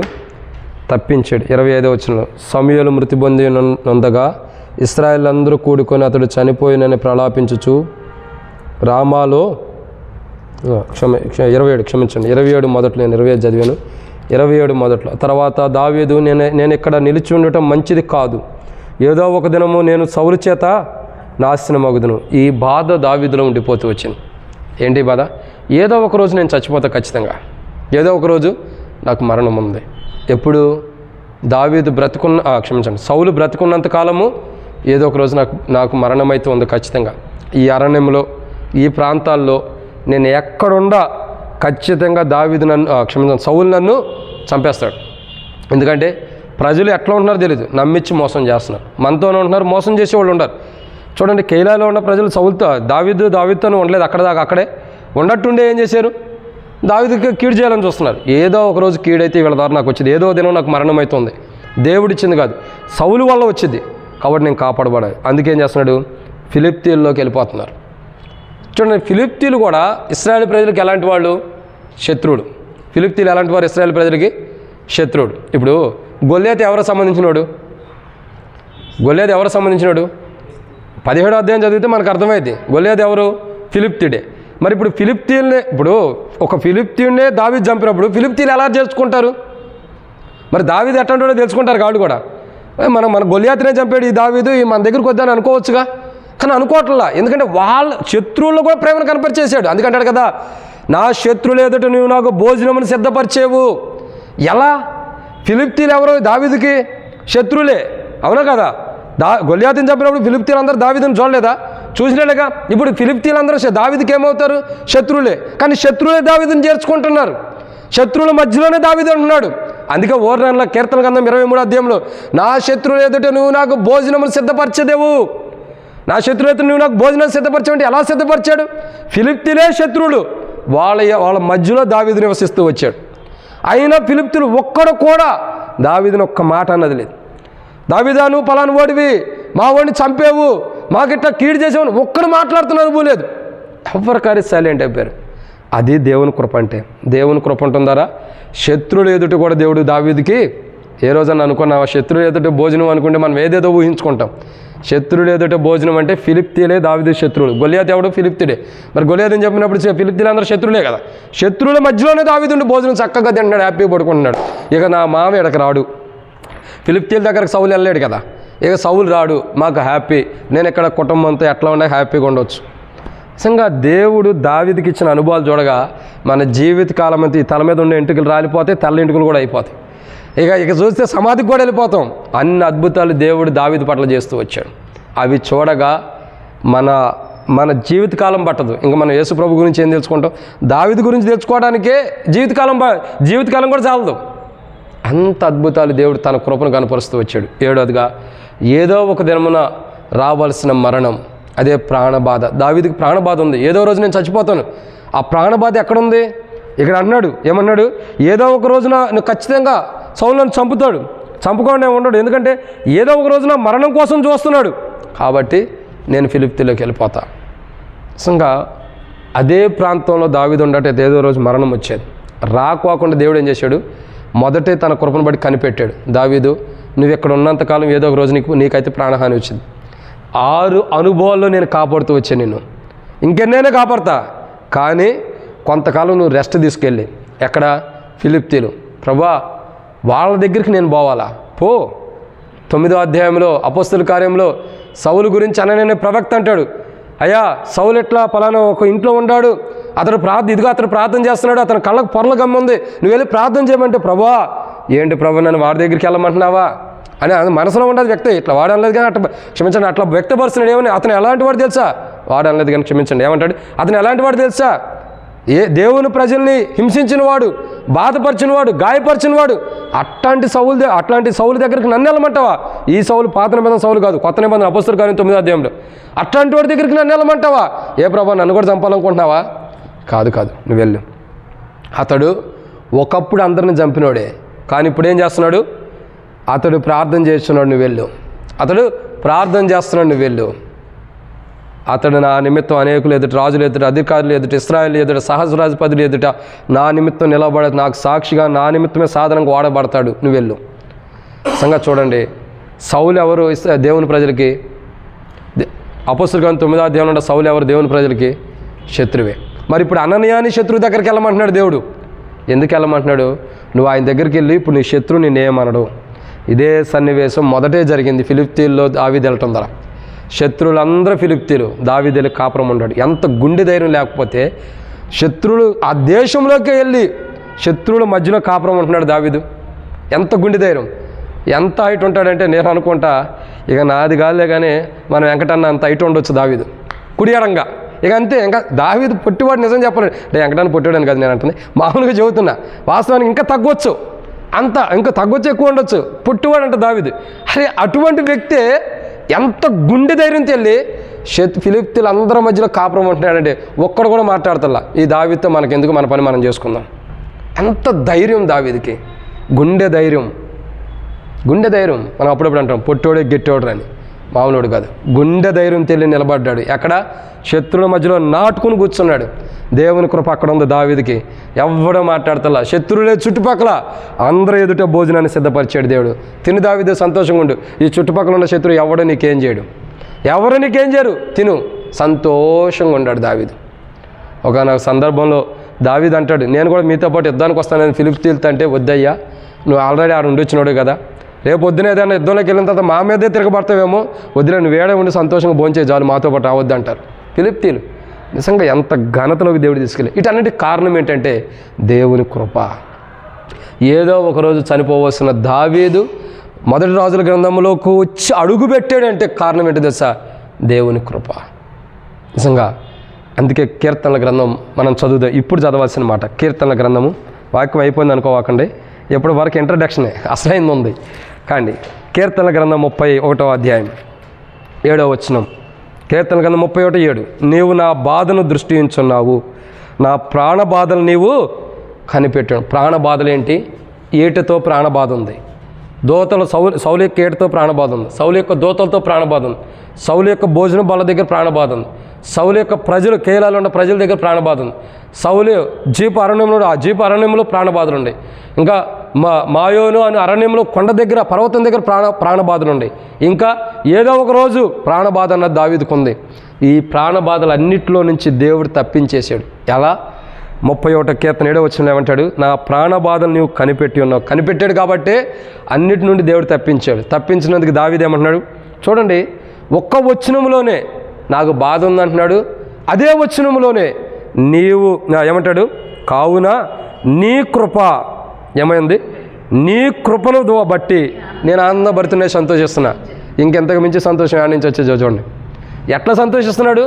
ఏట నుండి తప్పించాడు, దోతలు భోజన బల దగ్గర, కేరళలో ప్రజలు, జీప అరణ్యము, మాయోన అరణ్యంలో కొండ పర్వతం దగ్గర ఏదో ఒక దినం చనిపోవలసిన దావీదుని దేవుడు తన కృపదారు ఏం చేస్తూ వచ్చాడు? కాపాడుతూ వచ్చాడు. ఇందుని బట్టి దావీదు ఏమంటాడు? నా ప్రాణబాధలన్నింటినీ కనిపెట్టబట్టేగా ఈ 7 ప్రాంతాల నుంచి నన్ను కాపాడింది. దేవుడు కనిపెట్టకపోతే ఇలా కాపాడబడేవాడా? ఏదో చోట్ల చచ్చిపోయేవాడు దావీదు, కానీ కాపాడబడ్డాడు. అందుకే 31 కీర్తన 7వ వచనంలో అంటాడు, నా ప్రాణబాధలు ఇవి. దావీదు యొక్క ప్రాణబాధలు ఇవి, వీటన్నిటిలో నుంచి నువ్వు కాపాడావు. నువ్వు మొదటే కనిపెట్టావు. ఇవన్నీ సౌలు ఇవన్నీ చేస్తాడని నీకు తెలుసు, నువ్వు కనిపెట్టి వీటన్నిటి నుంచి నన్ను కాపాడావు నీ కృపదారా. ఇక నాకు సంతోషం, ఆనందం.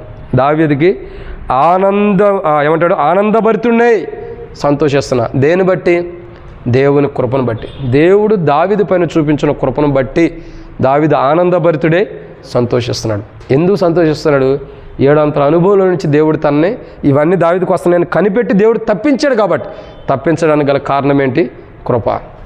మరలా చెప్పి ముగిస్తున్నా చూడండి. దేవుని కృప దావీదుకి ఎలా ఉందంటే, మరలా చెప్తున్నా అర్థం చేసుకోండి.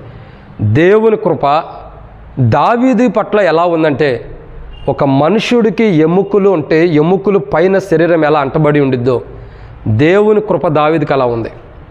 మానవుడి శరీరానికి ఎముకలు లోపల ఉంటే పైన శరీరం ఎలా మానవుడికి ఎముకల పైన అలంకరించబడి ఉందో, అతక పెట్టబడి ఉందో, అట్లా దేవుని కృప దావీదుకు ఉంది. దావీదు ఎముక అయితే దేవుని కృప శరీరం. దేవుని కృప ఏంటంటే శరీరం. ఎందుకంటే శరీరం అంటే ఇంకా రైతులు వేరుకుంటాయి, ఇది కాదు. దేవుని కృప ఏంటి? శరీరం. దావీదు ఎముకలకి శరీరం అతకబడినట్లు దేవుని కృప దావీదుకి అతకబడి ఉంది. నేడన్నా ఇటు తిరిగి వచ్చింది. మనకి సూర్యుడు ఎటు వెళ్తే అటు తిరిగి వచ్చింది, కానీ శరీరం ఎటు పడితే అటు తిరగదుగా. ఎముకలు ఎలా ఉండేది? శరీరం అక్కడే ఉండిద్ది. దేవుని కృప అలా అతకబడి ఉంది దావీదులో. అందుకే ఇటువంటి 7 కాదు, ఇటువంటి 70 వచ్చినా, 700 వచ్చినా, 7 లక్షలు వచ్చినా దేవుడు దావీదుని కాపాడతాడు ఖచ్చితంగా. ఎందుకు? దేవుని కృప అతకబడింది. దేవుని కృప, ఆ దావీదుకి అతకబడిన దేవుని కృప ఇంకా మన కొరకే భూమి మీద ఉంది. ఆ కృపాకాలం ఇంకా భూమి మీద ఉంది. కాబట్టి ఇటువంటి పరిస్థితులు, ఇటువంటి ప్రాణహానాలు మనకి ఏ స్థితిలో వచ్చినా దేవుడు కాపాడుతున్నాడు.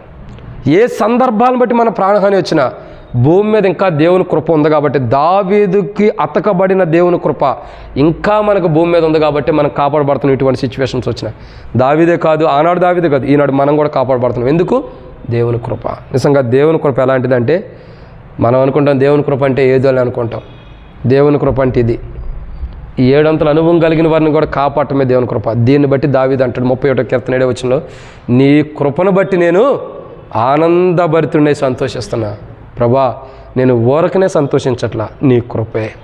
నా మావ నన్ను చుట్టినప్పుడు అరణ్యంలో నన్ను చుట్టినప్పుడు మోయన అరణ్యంలో నువ్వే కాపాడావు. జీవపు అరణ్యంలో నువ్వే కాపాడావు. ఈట నా మామ ఇసిరేటప్పుడు నువ్వే కాపాడావు. ఇంకా నా మామ నన్ను భోజన బల దగ్గర చంపాలనుకున్నప్పుడు నువ్వే కాపాడావు. నా భార్య దగ్గరికి దూతలను పంపినప్పుడు నువ్వే కాపాడావు. ఇదంతా నీ కృపే. దీన్ని బట్టి నేను సంతోషిస్తున్నా. నేను అనుకుంటా చివరిగా ముగిస్తున్నా. దావీదు సౌలు చనిపోయిన తర్వాత, సౌలు ఇక లేడు కాబట్టి దావీదుని చంపే స్థితి ఎవరికి అవసరంలా. ఆ టైంలో దావీదు మంచం మీద పడుకుని ఆలోచించుండొచ్చు. ఈ జరిగినవన్నీ మనసుకు తెచ్చుకుంటే లోపల ఎంత సంతోషం ఉండిద్దో, ఎంత ఆనందమో దావీదుకి. పడకలో ఉన్నప్పుడు పడుకున్నప్పుడు దేవుని సన్నిధి ఇవన్నీ గుర్తు చేసుకుంటుంటే, తన మామ ఎట్లా చంపబోయాడు, ఎలా దేవుడు కాపాడుతూ వచ్చాడు, ఇవన్నీ గుర్తు చేసుకుంటుంటే ఇక ఆ పడకలో దావీదు ఎంత సంతోషంగా ఉంటాడో, ఎంత ఆనందంగా ఉంటాడో. నిజంగా నేను అనుకుంటా ఆ రాత్రి దావీదు లేచి నవ్వుకుంటూ ఉండొచ్చు. పక్కనుండి ఆ భార్య కూడా, ఏంటయ్యా పిచ్చోళ్ళ లేచి నవ్వుకుంటావు ఏంటంటే, పిచ్చిదాన్ని నువ్వు పడుకో, నీకు ఇవన్నీ తెలియదు, నువ్వు పడుకో, నా సంతోషం నాకు తెలుసు. నిజంగా వర్ణించలేనంత సంతోషం దావీదు. ఆ సంతోషం మనకి ఇస్తున్నాడు దేవుడు. నేను కూడా ఒకసారి పడకలో ఉన్నప్పుడు మంచంలో పడుకున్నప్పుడు నవ్వుతూ ఉంటాను. కటాక్షం వచ్చి అనేది, ఏంది పిచ్చోళ్ళగా నవ్వుకుంటున్నామని. నేను అయినా నవ్వుకుంటూనే ఉంటా. ఎందుకు నవ్వుకుంటాను ఆమెకేం తెలుసు. దేవుడు ఎలా కాపాడుతున్నాడు, నాకు కాపాడేది నాకు తెలుసు, ఆమె కాపాడితే ఆమెకు తెలుసు. నిజంగా దేవుని అనుభవాలు గొప్పే. అట్లా దేవుని కృప మనకు తోడుగుండి మనం పడకలో ఉన్నప్పుడు కూడా మన సంతోషాన్ని ఇస్తుంది. మనం నిద్రలో ఉన్నప్పుడు కూడా ఆ దేవుని కృప సంతోషాన్ని ఇస్తుంది. అట్టి దేవుని కృపను మనం మీరిపోకుండా, పోగొట్టుకోకుండా, కాపాడుకుంటూ ఆ దేవుని కృపాకాలం ఇంకొండబట్టి దేవుడికి మనం కాపాడుతున్నాడు. మనం నష్టపోకుండా కాపాడబడుతున్న దేవుని కృపను బట్టి మన జీవితాలు సరి చేసుకుని ఇంకా దేవునికి ఉగ్రతకు పాత్రలు కాకుండా మనం ఇంకా ఏమైనా బలహీనతలను సరి చేసుకుని ముందరకెళ్దాం. ఆ కృప ఉందని ఇంకా అధికమైన పాపాలు చేయొద్దు, వాటిని సరి చేసుకుందాం. ఇక చేయకోకుండా మంచి జీవితాన్ని జీవించినట్లు దేవుని కృప మనకు తోడుగా ఉండను గాక. ఆ కృపను పోగొట్టుకోకుండా ప్రభు మన సాయించను గాక. ప్రార్థన. మమ్మల్ని మిక్కిలికి ఎక్కువగా ప్రేమించిన ప్రియా పరలోకపు తండ్రి, పరిశుద్ధుడి అయిన దేవా, మీకు స్తోత్రాలు. దావీదు యొక్క అనుభవాలు మాకు తీసుకొస్తూ వచ్చారు. దావీదు యొక్క జీవితంలో ప్రభా ఎన్నో అనుభవాలు, ప్రాణహాని, ప్రాణ బాధలు ఉన్నాయి, తన ప్రాణానికే బాధలు వస్తున్నాయి. అనేక సందర్భాల్లో సౌలు దావీదుని చంపాలనుకుంటున్నాడు. దావీదుకి ఎన్నో ప్రాణహాని. తండ్రి ఈటతో చంపాలనుకున్నాడు, దోతల ద్వారా చంపాలనుకుంటున్నాడు, అరణ్యంలో చంపాలనుకుంటున్నారు, పర్వతాలు కొండల దగ్గర చంపాలనుకుంటున్నాడు, భోజనం బల్ల దగ్గర చంపాలనుకుంటున్నాడు. దేవా, ఇంకా అనేక మాయోను అనేటువంటి అరణ్యంలో ఆ ప్రాంతంలో కూడా చంపాలనుకుంటున్నాడు. ఏదో ఒక దినంలో దావీదుని చంపాలన్న ఉద్దేశమే సౌలుకు ఉంది. కానీ మీరు సౌలుకి మీ కృపను కొట్టివేసి దావీదుకి అప్పచెప్పారు. దావీదుకి ఇవ్వబడిన కృప ఎముకలకి శరీరం ఎలా అతకబడిందో అటువంటి విధానాల్లో దావీదుకి దేవుని కృప అతకబడి ఉంది. కాబట్టి తండ్రి, దావీదు ఎక్కడ ఎన్ని పరిస్థితులు ఎదురైనా తప్పించబడుతూ వచ్చాడు. అందుకే చివర్లో అంటాడు కీర్తనల కింద 31:7 దావీదు అంటాడు, కీర్తన కింద 31:7, నా బాధలను కనిపెట్టి ఉన్నావు, నా ప్రాణ బాధలను కనిపెట్టి ఉన్నావు. కాబట్టి కృపను బట్టి నీ కృపను బట్టి నేను ఆనందభరితుడినై సంతోషిస్తున్నాను అన్నాడు. నా తండ్రి, దావీదుకున్న బాధ, ఆ వచనంలో బాధ ఉండదు వ్యక్తిపరుస్తున్నాడు. అదే బాధ ఎమ్మటనే తీర్చేసేవని మీకు కృతజ్ఞతలు చెల్లిస్తున్నాడు. నేను నిన్ను బట్టే సంతోషిస్తున్నానని. ఈరోజు మేము అందరం సంతోషిస్తున్నామంటే ఏ విషయంలో కారణం మీరే. ఆనాడు దావీదు సంతోషానికి, ఆనందానికి కారణమైన మీరే ఈరోజు మా సంతోషానికి, మా ఆనందాలకు కూడా కారణమై ఉన్నారు. కానీ ప్రభా, మీ కృప ఇంకా భూమి మీద ఉండబట్టే ఆనాడు మా పితృడైనటువంటి దావీదు రాజుని ఎలా కాపాడుతూ వచ్చారు, రాజైన దావీదుని, అట్లు మమ్మల్ని కూడా నేటి దినాల్లో శత్రు కార్యాలు ఎన్ని జరిగినా, దుష్టుని ఆలోచన ఎన్ని జరుగుతున్నా, దుష్టుని యొక్క ఏటలు, దుష్టుడి అనేక విధానాల్లో మా మీద పొంచి ఎత్తి మా ప్రయాణాల్లో రాకపోకలు ఎన్నో చేయాలనుకున్నప్పటికీ అది నాకు కానీ మాకు కానీ మేము ఇప్పుడు ఇక్కడి నుంచి వెళ్ళే ప్రయాణం కానీ వచ్చే ప్రయాణాలు కానీ ఎన్ని సాధనలు చేయాలనుకున్నా నీ కృప మాకు తోడుగా ఉండి మమ్మల్ని కాపాడుచుంది. నీ కృపే లేకపోతే మేమేమై ఉండేవారేమో. నిజంగా కృపాకాలం భూమి మీద ఉంటుందారా మా జీవితాల్లో ప్రభా, శత్రువులు మాకెన్ని హాని చేయాలనుకున్నా, మా ప్రాణమే తీయాలనుకున్నా, నీ కృప ఉంటుందారా మా ప్రాణాన్ని కాపాడబడి, మా ప్రాణం తప్పించబడి ఆనందభరితులమే సంతోషిస్తున్నాం. అట్టి సంతోషం, అట్టి ఆనందం మీరు మాకు ఇచ్చారు. ఆనందాన్ని, ఆ కృపను మేము కాపాడుకుంటూ ఆ సంతోషాన్ని అనుభవిస్తూ ముందరికెళ్ళేవారుగా సిద్ధపరచండి.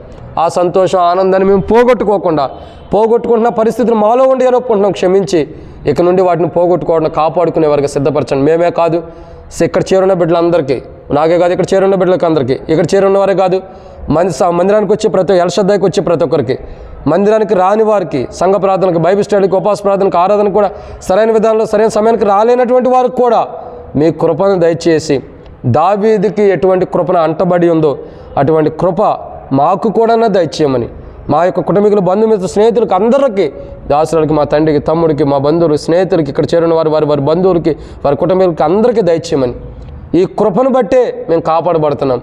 ఈ కృప ఉండటం ద్వారానే దావీదు ప్రాణ బాధల నుంచి దావీదు కాపాడబడుతూ వచ్చాడు. అట్టి రీతిలో మమ్మల్ని కూడా కాపాడుతున్నారు. మీరు కాపాడుతున్నారని ఇంకా మేము సమయాన్ని వ్యర్థపరుచుకుని పాపంలో పడిపోకుండా మీ కృప మాకు ఇచ్చినప్పుడే మా జీవితాలు సరి చేసుకుని ముందరికి వెళ్ళడానికి సమయం ఇచ్చారు. అట్లా మేము సరి చేసుకుని ముందరికి వెళ్తానికి కృపను దయచేయమని మీకు అప్పచెబుతూ ముందున్న సమయంతో దీవించండి. ఈ రీతిలో పలు ప్రాంతాల్లో ఉండేవారు, రాజన్న కూడా ప్రభువా, మరి బీహారు ఎక్కడికి సువార్తకి వెళ్ళాడు, మీ దాసుని యొక్క కుటుంబం, అక్క పిల్లలందరినీ దీవించండి. అత్నూర మందిరాన్ని దీవించండి. ఇక్కడ కూడా ఎల్షద్దాయి మందిరం విషయంలో సాయం చేయండి. మీరు గొప్ప కార్యం చేయండి ప్రభు. స్థలాల విషయాలు, అన్ని విషయాల్లో మీరు గొప్ప కార్యం చేయండి. ఈ రీతిలో కొట్టిమొక్కల మందిరం విషయంలో, బల్ల ఓపెనింగ్ విషయంలో కూడా సాయం చేయండి. చందీ కొరకు, చింతకుంట కొరకు, చింతకుంట కొరకు, రెడ్డిపల్లి కొరకు, దౌలతాబాద్ కొరకు, అత్నూర నవాపేట కొరకు, జూబ్లీస్, హెబ్రోన్ కొరకు, అక్కడ పరిచయం కొరకు కూడా ప్రార్థన చేస్తున్నాం, సాయం చేయండి. ఈ రీతిలో తండ్రి హెబ్రోన్ కొరకు కూడా ప్రార్థన చేస్తున్నాం, దీవించండి. బాత్రూమ్స్ కన్స్ట్రక్షన్ చేస్తున్నారు, సాయం చేయండి. కింద స్లాబ్, పైన కూడా బాత్రూమ్స్ అన్ని దేవునికరంగా చేయండి ప్రభు. యూత్ క్యాంప్ కొరకై రెడీ అవడానికి సాయం చేయండి, సిద్ధపడటానికి అన్ని విషయాల్లో మీరు ప్రతి అక్క తీర్చమని దేవా. ఈ యొక్క కన్స్ట్రక్షన్ విషయంలో ఏమేమి కావాలో అవసరతలు కూడా హెబ్రోన్కి మీరే సాయించండి. మాకు కూడా మందిరం విషయంలో అన్ని అవసరతలు మీరే తీర్చి మందిరం విషయంలో కూడా గొప్ప కార్యం చేయమని మీకు అప్పచెబుతూ ముందున్న సమయంతో దీవించండి. మీ దాసుడు కొన్ని అంకుల ఆరోగ్యం కొరకు, డేవిడ్ అన్న కొరకు, మరి పీటర్ చరణ్ కొరకు, బోబేద్ అన్న కొరకు, సోదరుడు వరుణ్ కొరకు, అందరూ కూడా ప్రాణం చేస్తున్న అందరినీ దీవించమని, హెబ్రోన్లో ప్రయాసపడుతున్న ఈ బిడ్డలందరికీ, వర్క్ చేస్తున్న వారందరినీ కూడా దీవించమని, ఇక్కడ కూడా ఎలశ్రద్ధ విషయంలో అన్ని అవసరం తీర్చండి. పెద్దల కొరకు, బాధ్యత కలిగిన వారు, సహోదరుల కొరకు, సండే స్కూల్ పిల్లల కొరకు, టీచర్స్ కొరకు, అందరి కొరకు, యవనస్తుల కొరకు, సంఘస్థులు అందరి కొరకు ప్రార్థన చేస్తున్నాం. దీవించి ఆశీర్వదించి నీకు మహిమకరంగా వాడుకుని మీరే మహిమ పొందమని ముందున్న సాయంతో దీవించమని, మీ కృపను బట్టే మేము కాపాడబడుతున్నాం. ఆ కృపను మేము పోగొట్టుకోకుండా కాపాడి కృపను కలిగి ఉండటానికి కృపను దయచేయమని మీకు అప్పచెబుతూ ముందున్న సమయంతో దీవించమని, మా బలహీనతలు క్షమించమని, ప్రభనేసు మీ కృపను దుఃఖపరిచిన జీవితం మాలో ఉంది క్షమించమని, ప్రభనేసు క్రీస్తు నామం పేరటి శ్వాసంతో ప్రార్థిస్తున్నాం తండ్రి. ఆమేన్. తొట్టెలుకొని మనం కాపాడుకును, తన మహిమ ఎదుట మహానందంతో నిర్దోషం నిలబెట్టుటకును శక్తిగల మన రక్షకుడైన యేసు ప్రభువు యొక్క కృపయు ప్రేమ సమాధానమును ఇప్పుడు నేను ఇక్కడ చేరిన వారికి సారథి సంఘానికి సదాకాలం దేవుని కృపా మహిమేశ్వరం తోడే నడిపించును గాక. ఆమేన్.